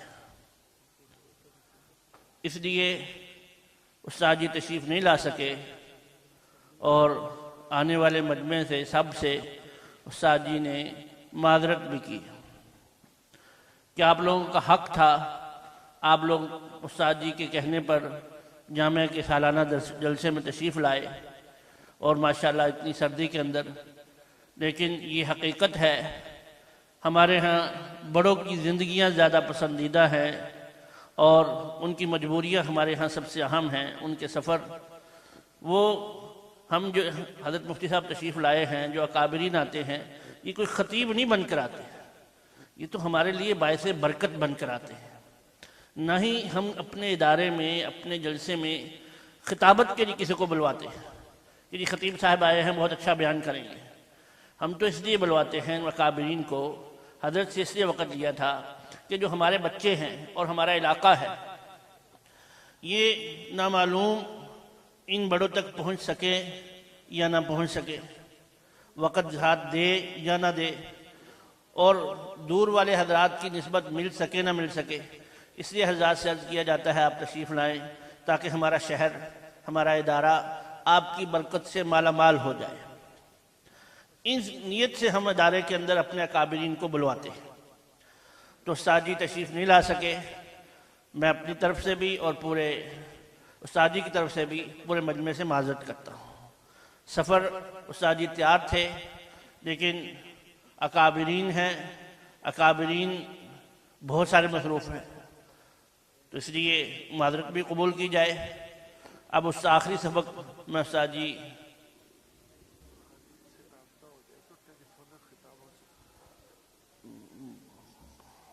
حضرت کی منشا نہیں تھی،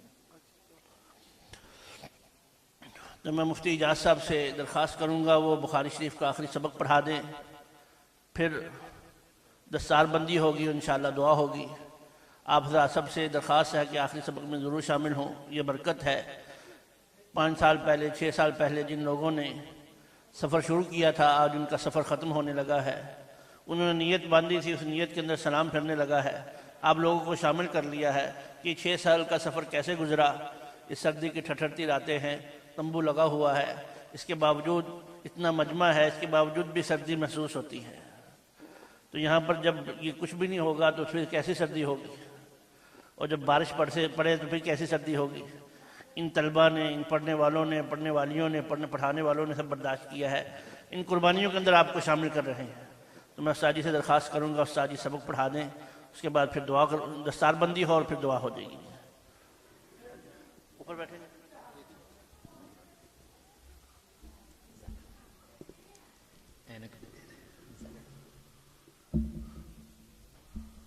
اب بولے دو میں دیکھنا. ٹھیک ہے.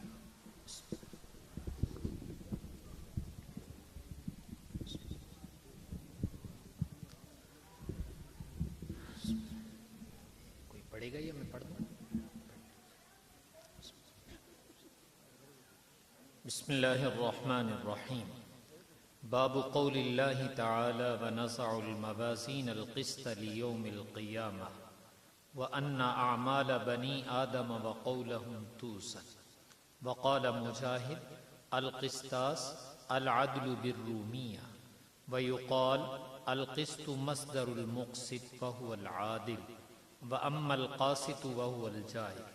وبه قال حدثنا أحمد بن إشكاب قال حدثنا محمد بن فزيل عن عمارة بن القعقاع عن أبي زرعة عن ابی ہریرہ رضی اللہ تعالی عنہ وعنہم اجمعین قال قال النبی صلی اللہ تعالی علیہ وآلہ وسلم کلمتان حبیبتان الی الرحمن خفیفتان علی اللسان ثقیلتان فی المیزان سبحان اللہ وبحمدہ سبحان اللہ العظیم. یہ وہ آخری سبق ہے جس کا میں نے شروع میں عرض کیا تھا کہ یہ سلام پھیرنے کے لیے مجھے اور آپ کو بھی کہا گیا ہے، تو چند باتیں حدیث کے متعلق کہہ کر پھر انشاءاللہ دستار بندی کا عمل کر لیتے ہیں. سب سے پہلے امام بخاری رحمۃ اللہ علیہ عنوان قائم کر رہے ہیں اور اس میں قرآن پاک کی ایک آیت لائے ہیں وَنَزَعُ الْمَوَازِينَ الْقِسْطَ لِيَوْمِ الْقِيَامَةِ. اللہ تعالیٰ کا ارشاد ہے کہ ہم قیامت کے دن ترازو رکھیں گے انصاف کے، جس میں لوگوں کے اعمال تولے جائیں گے.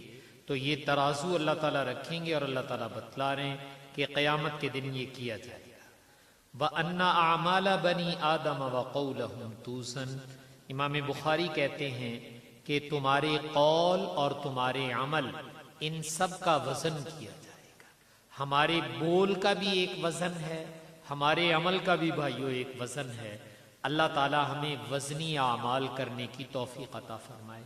اور اعمال میں جو وزن پیدا ہوتا ہے وہ دو چیزوں سے ہوتا ہے، ایک اخلاص اور دوسرا اتباع سنت. اللہ تعالیٰ کی رضا جوئی کے لیے کیا جائے کہ مالک آپ راضی ہو جائے، اور دوسرا سنت کے مطابق کیا جائے. تو یہ اس میں وزن ہی وزن ہے.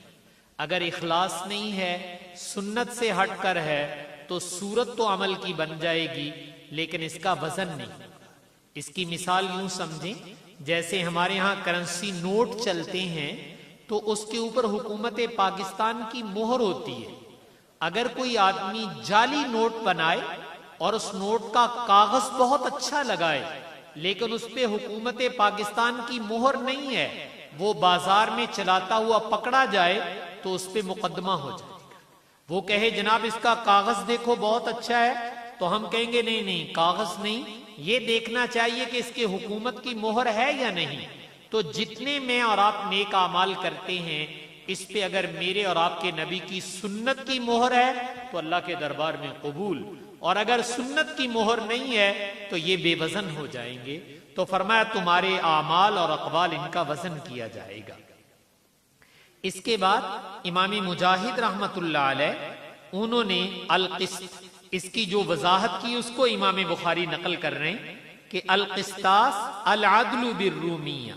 قسطاس کا معنی انصاف کرنا ہوتا ہے، اور یہ رومی زبان میں بھی قسط کا لفظ استعمال کیا جاتا ہے. عربی کے بہت سارے الفاظ ایسے ہیں جو اور زبانوں سے آ کر عربی کا حصہ بن گئے، تو ایسے یہ بھی اسی طریقے سے ہے. وَيُقَالْ الْقِسْطُ مَصْدَرُ الْمُقْسِطِ.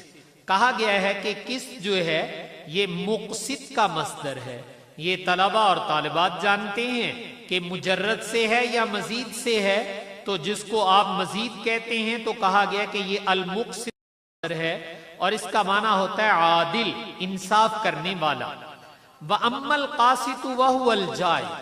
قاسط کا لفظ یہ عربی میں انصاف کے معنی میں بھی ہے اور ظلم کے معنی میں بھی آتا ہے، جس کو آپ ذو معنیین کہتے ہیں۔ عربی بڑی فصیح زبان ہے، ایک ایک لفظ کے کئی کئی معنی ہوتے ہیں اور متضاد معنی بھی آ جاتے ہیں اس کے اندر۔ تو قسط کا لفظ یہ انصاف کے معنی میں بھی استعمال ہوتا ہے اور ظلم کے معنی کے اندر بھی استعمال ہوتا ہے۔ محل وقوع کے لحاظ سے، سیاق و سباق کے لحاظ سے اس کا معنی متعین کیا جاتا ہے کہ یہاں انصاف معنی کرنا ہے یا ظلم معنی کرنا ہے۔ تو یہ بتا دیا کہ یہ دونوں معنی لفظ قسط کے اندر موجود ہیں۔ اس کے بعد امام بخاری رحمۃ اللہ علیہ نے اپنی سند نقل کی ہے۔ سند کسے کہتے ہیں تو میں ذرا سمجھنے کے لیے آپ سے عرض کر دیتا ہوں۔ اللہ تعالیٰ نے میرا اور آپ کا شجرہ نسب بنایا۔ میرے سے میرے والد کا نام پوچھو، میرے دادا کا نام پوچھو، میرے پردادا کا نام پوچھو، میں آپ کو بتاؤں گا۔ اس کو کہا جاتا ہے یہ میرا شجرہ نسب ہے، میرا جسم جو ہے، میرا نسب، کہ میں کس کا بیٹا ہوں، میرا باپ کون، دادا کون، پردادا کون، یہ شجرہ نسب میرا جسمانی طور پر ہے۔ جیسے میرا شجرہ نسب جسمانی ہے اور ہر انسان کا ہونا چاہیے، اگر خدا نہ خواستہ کسی کے بارے میں یہ پتہ نہ چلے کہ اس کا باپ کون ہے تو آپ جانتے معاشرے میں اس کو کیا سمجھا جاتا ہے۔ جیدہ پیو دا نہ پتہ لگ گئے بھئی یہ دا پیو کیڑا ہے، اس کا باپ کون ہے، تو یقیناً یہ اس کے لیے بہت بڑا عیب ہے۔ جسمانی طور پر اس امت کا اعزاز یہ ہے کہ ہمیں جیسے جسمانی نسب نامہ ملا ہے تو ہمیں ہمارے دین نے روحانی نسب نامہ بھی عطا کیا ہے۔ وہ یہ کہ ان بچے اور بچیوں نے جو علم حاصل کیا ہے، یہ علم رسول پاک صلی اللہ علیہ وسلم تک کس واسطے سے ہے، امام بخاری نے وہ واسطے سارے ذکر کیے۔ جیسے امام بخاری سے اوپر سلسلہ نسب ہے، تو جب ہمارے بچے یا بچیاں پڑھتے ہیں تو استاد اپنے سے لے کر امام بخاری تک بھی نسب نامہ سناتا ہے کہ میرا استاد فلاں، اس کا فلاں، اس کا فلاں، اس کا فلاں، اس کا فلاں، امام بخاری تک، اور امام بخاری سے لے کر رسول پاک صلی اللہ علیہ وسلم تک یہ بات کن واسطوں سے ہمارے تک پہنچی ہے، یہ ہمارا روحانی سلسلہ نسب ہے۔ یا یوں کہیے اس کو سلسلۃ الذہب کہا جاتا ہے کہ ہمارا رشتہ اپنے نبی کے ساتھ جڑا ہوا ہے، درمیان میں کٹا ہوا نہیں ہے کہ پتہ نہ چلے درمیان میں کون آ گیا تھا۔ نہیں، یہ دین حضور سے لے کر ہمارے تک اور انشاءاللہ قیامت تک کڑی سے کڑی جڑی رہے گی، پتہ رہے گا کہ کن واسطوں سے یہ دین ہمارے تک پہنچا ہے۔ اور ہمارے ہاں باقاعدہ ایک فن ہے جسے فن اسماء الرجال کہا جاتا ہے۔ پوری دنیا یہ مانتی ہے کہ یہ فن مسلمانوں کا ترہ امتیاز ہے۔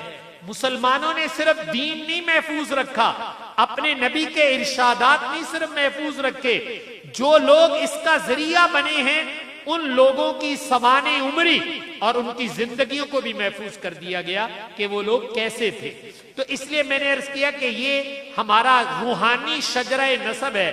تو امام بخاری کہتے ہیں کہ ہمیں ہمارے استاد احمد بن اشکاب اور ان کے استاد محمد بن فضیل، ان کے استاد عمارۃ بن القعقاع اور ان کے استاد حضرت ابو زرع اور ان کے استاد سیدنا ابو ہریرہ رضی اللہ تعالی نے نقل کیا، اور وہ شاگرد ہیں سرور کونین صلی اللہ علیہ وسلم کے۔ آپ سے جو سنا وہ امت تک پہنچایا ہے۔ آپ نے کیا کہا ہے؟ دو باتیں ہیں، لیکن ایک بات پہلے سمجھ لیجئے، میرے نبی پاک صلی اللہ علیہ وسلم کی عادت مبارکہ یہ تھی کہ آپ جب بھی کوئی حکم دینا چاہتے تھے تو آرڈر برائے آرڈر نہیں کیا کرتے تھے، بلکہ سنت حضور کا طریقہ یہ ہے کہ آپ حکم کرنے سے پہلے شوق پیدا کیا کرتے تھے، حکم کرنے سے پہلے ذہن سازی کیا کرتے تھے، ذہناً تیار کرنے کے بعد پھر فرماتے تھے یہ حکم پورا کر لو۔ یہ مجھے اور آپ کو بھی تعلیم ہے، تم باپ ہو یا استاد ہو، کچھ بھی ہو، تم صاحب ہو یا آفیسر ہو، جو تمہارا ماتحت ہے، صرف آرڈر نہ سناؤ، اپنے ماتحت کی ذہن سازی بھی کرو، شوق بھی پیدا کرو، رغبت بھی پیدا کرو، اس کے بعد حکم کرو گے تو انشاءاللہ تمہارے حکم کا اثر ہوگا. اور اگر نہ تم اس میں شوق پیدا کرو، نہ ذہن سازی کرو، تو یہ تو ایسے ہی ہے جیسے آپ بیج بغیر ہل چلائے، زمین کو تیار کیے بغیر ایسے زمین پہ پھینک دیں، سارا بیج ضائع ہو جائے گا. لیکن اگر آپ زمین کو تیار کرنے کے بعد بیج پھینکیں گے تو اس سے بہترین غلہ پیدا ہوگا. تو آپ صلی اللہ علیہ وسلم نے جو بات کہنی سی، بات کہنے سے پہلے ذہن تیار کرنے کے لیے 3 باتیں کہیں. ذہن تیار کرنے کے لیے میں نے کہا 3 باتیں کہیں. حالانکہ وہ تو ہمارے نبی ہیں، وہ آرڈر بھی دیتے تو ہمارے سر آنکھوں پر تھا. لیکن قربان جائیں، مجھے اور آپ کو تعلیم دی ہے کہ جب کوئی حکم کرنا ہو تو لٹھ نہ مارا کرو، بلکہ یوں حکم دیا کرو. یہ حکم دینے کا طریقہ بتلایا جا رہا ہے. آپ نے پہلی بات فرمائی کلمتان حبیبتان للرحمن. صحابہ اکرام کو مخاطب کر کے کہ تانوں 2 گلاں دسن لگا، 2 کلمے بتانے لگا ہوں، اور وہ کلمے ایسے ہیں جو اللہ تعالیٰ کو محبوب ہیں، اللہ کو پسند ہیں. اور یہ آپ نے جو بات فرمائی بہت اعلیٰ درجے کی فرمائی. میں اس کو ایک مثال سے عرض کر دیتا ہوں. کوئی بے تکلف مہمان آ جائے، محبت والا کوئی آ جائے، تو ہم چاہتے ہیں کہ اس کی میزبانی اچھی کی جائے. اگر بے تکلفی ہے تو ہم پوچھ لیتے کہ تسی کی پسند کر دیں، تاکہ ہم وہی بنائیں جو آپ کی پسند ہے. اور یا کوئی مہمان آیا محترم، آپ نے ایسی چیز پکائی جو ان کا بھی دل چاہتا تھا، ان کی پسند تھی. جب آپ کھانا سامنے رکھتے ہیں وہ کہتے ہیں واہ بھائی واہ، تسی تے وہ روٹی پکائی جیڑی ساڑی پسند دی سی، ہمیں یہ چیز بہت اچھی لگتی تھی. تو آپ کو بھی خوشی ہوتی کہ نہیں ہوتی؟ بھی پرونے دی پسند پوری کر دیتی ہے. میاں جو کچھ بھی ذکر اذکار کرتے ہو، عبادات کرتے ہو، کس کے لیے کر رہے ہو؟ کہ بھئی اللہ نو پسند ہونی چاہیے. اچھا تواڈے کو ٹیلی فون ہے گا، اللہ میاں نو ٹیلی فون کر کے پوچھ رہے ہو بھی یا اللہ اپنی پسند تے دس اسی وہی کر لیے. تو میں اور آپ تو نہیں پوچھ سکتے، لیکن نبی کا رابطہ اللہ سے ہوتا ہے براہ راست. وہ اللہ کے مزاج شناس ہیں، ان کو پتا ہے کہ میرے اللہ کی پسند کیا ہے. تو اللہ کے نبی نے کہہ دیا میں تو انہوں دس دینا تواڈے اللہ دی پسند کی ہے، کر لو تسی پوری اپنے اللہ دی پسند. تو ایسے کلمات بتانے لگا ہوں جو تمہارے اللہ کی پسند ہیں. اور میاں اللہ کی پسند کو پورا کر دیا تو بیڑا پار ہو جائے گا. اس لیے پہلی بات کہی کلمتان حبیبتان للرحمن. ایسے 2 کلمے بتانے لگا ہوں جو اللہ کے کیا ہیں؟ پسندیدہ ہیں، اللہ کی پسند ہے. اچھا اس پر شبہ ہو سکتا تھا کہ وڈیاں دی پسند بھی وڈی ہوندی ہے، وڈیاں دی پسند بھی کی ہوندی ہے؟ تگڑی ہوندی ہے. تو اللہ میاں تو سب بڑوں کے بڑے ہیں، پتہ نہیں ہوں اللہ دی پسند اسی پوری کر سکتے کہ نہیں کر سکتے. تو اللہ کے نبی نے فوراً کہا گھبراؤ نہیں، تم اللہ کی پسند بڑی آسانی سے پوری کر لو گے. کہا خفیفتان علی اللسان، تمہاری زبان سے ادا کرنا بڑے آسان. ان پڑھ بھی کر سکتا ہے، پڑھیا لکھیا بھی کر سکتا ہے، زبان پر بالکل ہلکے ہیں. اللہ کی پسند پوری کرو گے، اور اللہ کی پسند ہے بڑی آسان، تمہاری زبان پر بہت ہلکے ہیں. اور تیسری بات فرمائی ثقیلتان فی المیزان، جو آپ شروع میں آیت سنائے ہیں وَنَزَعُ الْمَوَازِينَ الْقِسْطَ لِيَوْمِ الْقِيَامَةِ وَإِنَّ أَعْمَالَ بَنِي آدَمَ وَقَوْلَهُمْ تُوزَنْ، میرے اور آپ کے قولوں کا وزن کیا جائے گا. تو اللہ کے نبی بتا رہے تمہیں ایسے کلمے بتانے لگا ہوں کہ میزان میں، ترازو میں جب رکھے جائیں گے ثقیلتان تو وزن بہت ہوگا، وزنی ہے بہت زیادہ. تو یہ 3 باتیں میرے اور آپ کے دل میں شوق پیدا کرنے کے لیے کہیں. تو اس سے مجھے اور آپ کو بھی تعلیم ہے کہ اپنے بچوں کو، شاگردوں کو، گھر والوں کو، کسی کو کوئی بات کہنی ہو تو بھائی ذہن سازی کر کے پھر وہ بات کہنی چاہیے. صرف آرڈر دے دینا یہ کافی نہیں ہوتا ہے، یہ سنت نبوی سے ہٹ کر ہے. تو آپ نے صحابہ کو تیار کیا اور یہ 3 باتیں کہیں کہ اللہ دی پسند دسن لگا ہے، اور زبان پر بڑی آسان ہے، اور میزان عمل میں بہت وزنی ہے، وزن بھی بہت زیادہ ہے. جب ذہنن تیار ہو گئے تو اب اللہ کے نبی نے کہا سنو پھر تمہیں وہ بات بتانے لگا ہوں. تو آپ نے فرمایا ایک دفعہ میں اور آپ بھی سب پڑھ لیں تاکہ اس حدیث پر عمل ہو جائے. سبحان اللہ و بحمدہ سبحان اللہ العظیم. بھائیوں، سب سے بڑی برکت کی چیز یہ ہے کہ میری اور آپ کی زبان سے وہ کلمات نکلے ہیں جو میرے اور آپ کے نبی کی زبان سے نکلے تھے. یہ وہ کلمات ہیں من و ان جو میرے نبی کی زبان سے نکلے تھے. آج میری اور آپ کی زبان سے بھی وہی کلمات ادا ہو رہے ہیں. اللہ تعالیٰ کرے کہ ہم اس کے قدردان ہوتے کہ میری زبان نے آج وہی کلمات کہہ دیے جو میرے نبی کی زبان سے نکلے تھے. تو آپ نے فرمایا یہ کلمات دو ہیں. کلمات دو بتانے تھے لیکن ذہن سازی کرنے کے لیے کتنی باتیں بتائیں؟ 3. تو جس سے پتا چلا کہ شوق پیدا کرنے کے لیے بہت ہی تقریر کرنی پڑتی ہے تو حکم تھوڑا دے دا. تو ہمارے ہاں کیا ہوتا ہے؟ حکم دی فہرست جاری کر دی جاتی ہے اور ذہن سازی نہیں کی جاتی، جس سے ماحول کے اندر خرابی پیدا ہوتی ہے. تو اس لیے بھائی میں اور آپ، اچھا یہ وظیفہ کسی پیر صاحب نے دسے؟ کوئی پیر صاحب دس کے چلے تو آنو، یا مولوی صاحب تو آنو وظیفہ دسن لگے بھی میرا دسیا ہے وظیفہ ہے. اس کائنات میں سب سے اونچا وظیفہ وہ ہوگا جو میرے نبی بتائیں. اس کائنات میں سب سے اونچا ورد، سب سے اونچا وظیفہ وہ ہوگا جو میرے نبی بتائیں. تو سیدنا ابو ہریرہ فرماتے ہیں کہ ہمارے نبی نے ہمیں یہ ورد اور وظیفہ بتایا. کلمتان حبیبتان الی الرحمن خفیفتان علی اللسان ثقیلتان فی المیزان. بھائی دو کلمے تو اڈے اللہ دی پسند، زبان پہ ہلکے اور میزان میں وزنی ہے. اور پھر آپ نے کہا میری امت کے لوگوں یہ وظیفہ میں تمہیں دینے لگا ہوں. تو بتاؤ بھائی حضور کے وظیفے پر عمل کرنا چاہیے کہ نہیں کرنا چاہیے؟ تو اس لیے آج سے میں اور آپ یہ نیت کریں کہ ہم اسی نیت سے یہ وظیفہ پڑھیں گے کہ آج ہم نے اپنے اللہ کی پسند کو پورا کرنا ہے. کس کو پورا کرنا ہے؟ اللہ نو جیڑا پسند ہوتا آج اللہ دی پسند پوری کر دیئے اور میزان عمل میں وزنی ہے. اور یہ نیت کر لیا کرو کہ یہ تو وہ وظیفہ ہے. کوئی پوچھے ایک کیدا دسیا ہے ورد وظیفہ پڑھنا، تو آپ کہا کریں ہم اپنے نبی کا بتایا ہوا ورد وظیفہ پڑھ رہے ہیں.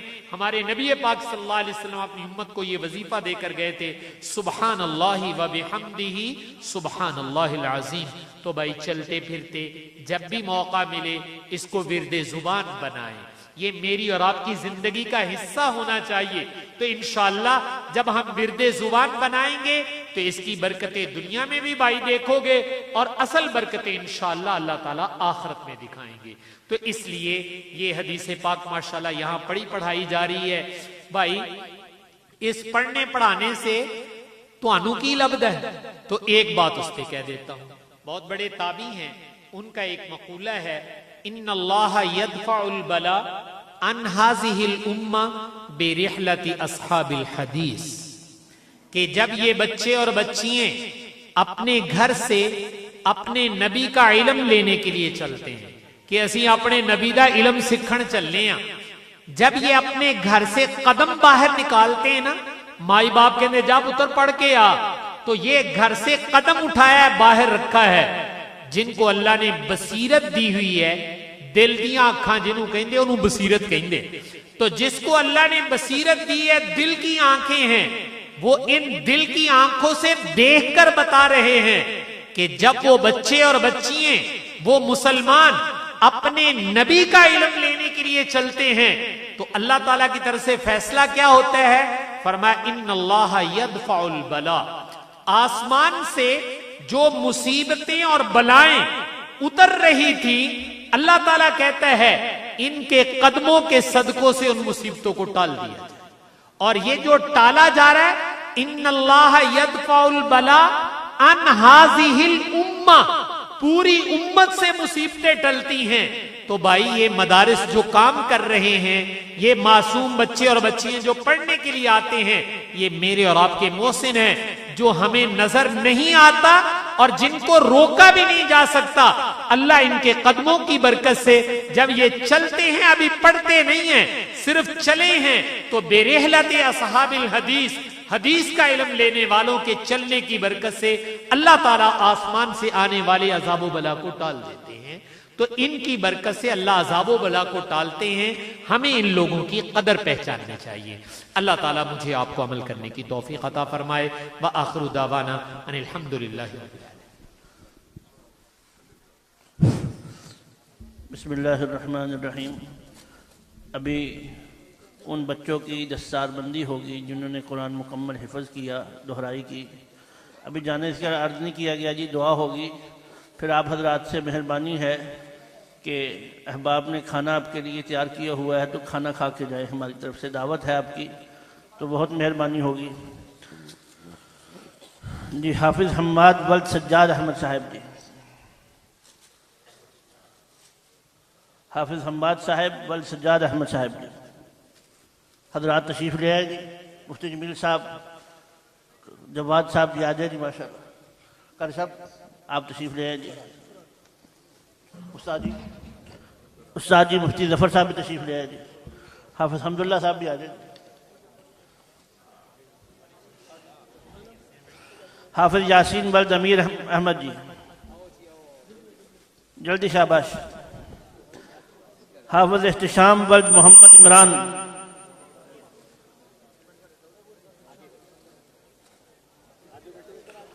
حافظ انس ولد عامر،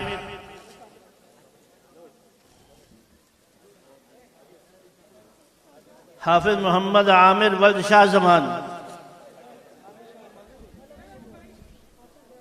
بھائی بیٹھ جائے جی، بیٹھ جائے، یہی تو موقع ہوتا ہے۔ حافظ احمد ولد عبد المالک،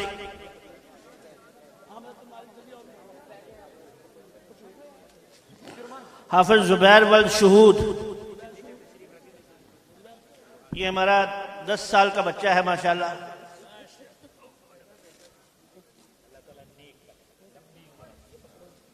حفظ بھی مکمل کیا اور 1 مہینے میں دہرائی بھی کر لی۔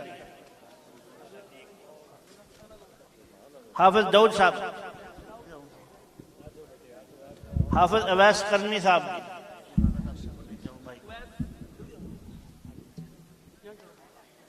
حافظ عمر ولد جمیل جی،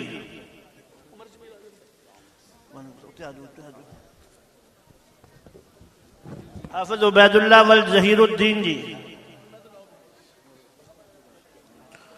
حافظ حذیفہ ولد وقاص شوکت جی،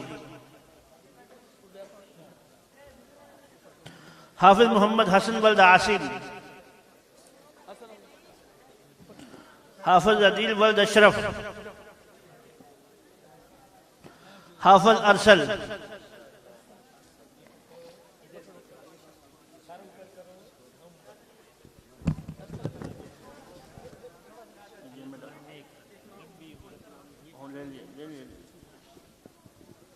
تشریف رکھیں جی، تشریف رکھیں جی، تشریف رکھیں جی، درخواست کر رہے ہیں جی، تشریف رکھیں جی۔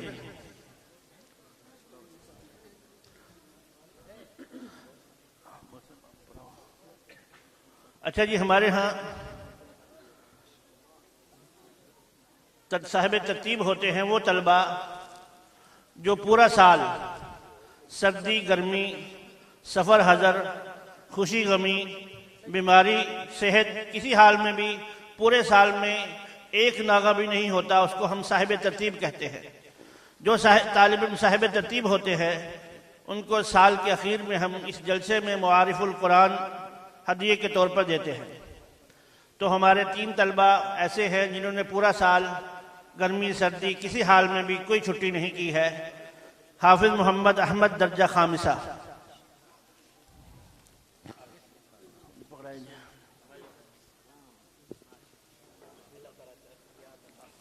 حافظ محمد اسحاق درجہ خامسہ،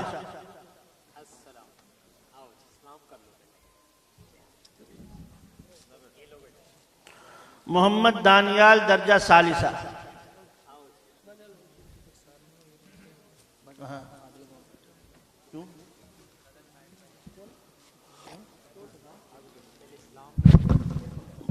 منیب طالب علم رہ گئے ہیں، اس کی دستار بندی ہو جائے گی۔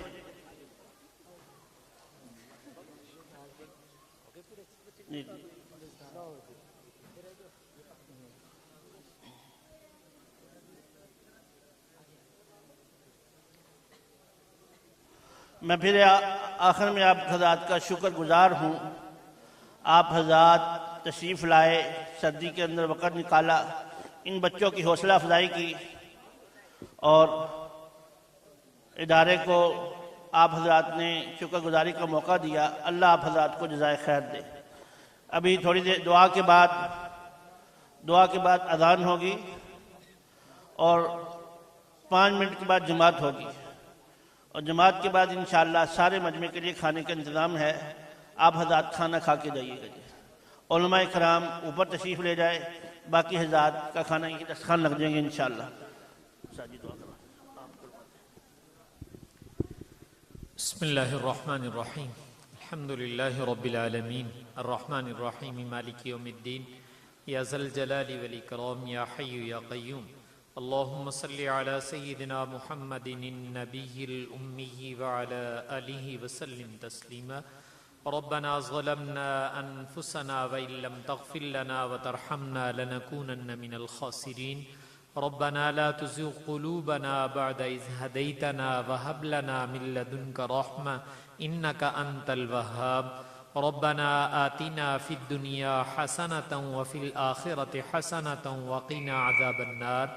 اللهم أحسن عاقبتنا في الأمور كلها وأجرنا من خزي الدنيا وعذاب الآخرة۔ اللهم اكفنا بحلالك عن حرامك وأغننا بفضلك عمن سواك۔ اللهم إنا نسألك علما نافعا وعملا متقبلا ورزقا واسعا وشفاء من كل داء۔ یا اللہ جو دین کی بات کہی سنی گی ہم سب کو عمل کرنے کی توفیق عطا فرما۔ یا اللہ تمام مدارس، مساجد، مکاتب، خانقاہیں، دینی مراکز ان کو آباد فرما۔ یا اللہ اس ادارے کو بھی ترقیات اور قبولیت عطا فرما، ان کو رشد و ہدایت کا مرکز بنا، کسی آنے والے کو رشد و ہدایت سے محروم نہ فرما۔ پڑھنے والے بچے بچیاں، پڑھانے والے اساتذہ، منتظمین، محبت اور عقیدت رکھنے والے، دعائیں کرنے والے، یا اللہ سب کو شرف قبول عطا فرما۔ یا اللہ سب کو اپنی شایان شان جزائے خیر عطا فرما۔ ہر قسم کے فتن، حوادث، بلیات، مصائب، الجھنیں، پریشانییں، یا اللہ ان سے ان اداروں کی منتظمین، اساتذہ، متعلقین، یا اللہ پوری امت مسلمہ کی حفاظت فرما۔ یا اللہ تمام پریشان حالوں کی پریشانیاں دور فرما، تمام بیماروں کو شفا نصیب فرما، مقروضوں کے قرض اترنے کی صورتیں پیدا فرما، بے اولادوں کو نیک صالح لمبی عمر والی اولاد عطا فرما۔ یا اللہ جو اپنے بچے بچیوں کے رشتے ناتوں کے بارے میں پریشان ہیں، مناسب اور جوڑ کے رشتے عطا فرما۔ جن کی اولاد ہے ان کو اپنے والدین کے فرما بردار بنا۔ بے روزگاروں کو حلال طیب روزی نصیب فرما، بے گھروں کو گھر عطا فرما۔ یا اللہ جتنی امت مسلمہ آج تک فوت ہو چکی سب کی مغفرت کاملہ فرما۔ جتنی امت مسلمہ زندہ ہمیں پورا دین پر چلنے کی توفیق عطا فرما۔ ہم سب کا خاتمہ بھی کامل ایمان پر فرما۔ جو بچے اور بچیاں فارغ ہوئے یا اللہ ان کو شرف قبول عطا فرما، ترقیات عطا فرما، اور ہمارے لیے والدین اور اساتذہ اور اہل علاقہ کے لیے ان کو بہترین صدقہ جاریہ بنا۔ عافیت کے ساتھ موت تک دینی خدمات میں لگے رہنے کی توفیق عطا فرما۔ یا اللہ ملک پاکستان کو بھی ترقیات عطا فرما، فتن اور حوادث سے ہمارے ملک کی حفاظت فرما، آپس کے انتشار سے بھی یا اللہ حفاظت فرما۔ یا اللہ ہمارے ملک کو امن اور ایمان کا گہوارہ بنا۔ یا اللہ ہمارے ملک کو امن اور ایمان کا گہوارہ بنا، اقوام عالم کی ہدایت کا ذریعہ بنا۔ یا اللہ ہمارے ملک کو اقوام عالم کی ہدایت کا ذریعہ بنا۔ جہاں جہاں دینی اجتماعات ہو رہے ہیں یا اللہ اس کو شرف قبول عطا فرما۔ آج کی حاضری کو بھی اپنی قرب و رضا اور ہماری بخشش کا ذریعہ بنا۔ جتنے مسلمان آئے ہیں ان کی حاضری کو قبول فرما۔ ان کے دل میں جتنی جائز تمنائیں ہیں یا احباب نے کہا ہے یا کہنا چاہتے تھے کہہ نہیں سکے، مالک الملک آپ کے تو علم میں ہے، سب کی جملہ ضروریات کو از خزانہ غیب عافیت سے پورا فرما۔ یا اللہ عافیت سے پورا فرما۔ یا اللہ جتنی خیریں رسول پاک صلی اللہ علیہ وسلم نے مانگی ہم بھی ان خیروں کا سوال کرتے ہیں، ہمیں نصیب فرما۔ اور جتنے شرور سے پناہ چاہی یا اللہ ہم بھی پناہ مانگتے ہیں، ہمیں پناہ نصیب فرما۔ وصلی اللہ علی النبی الکریم وعلی آلہ واصحابہ اجمعین برحمتک یا ارحم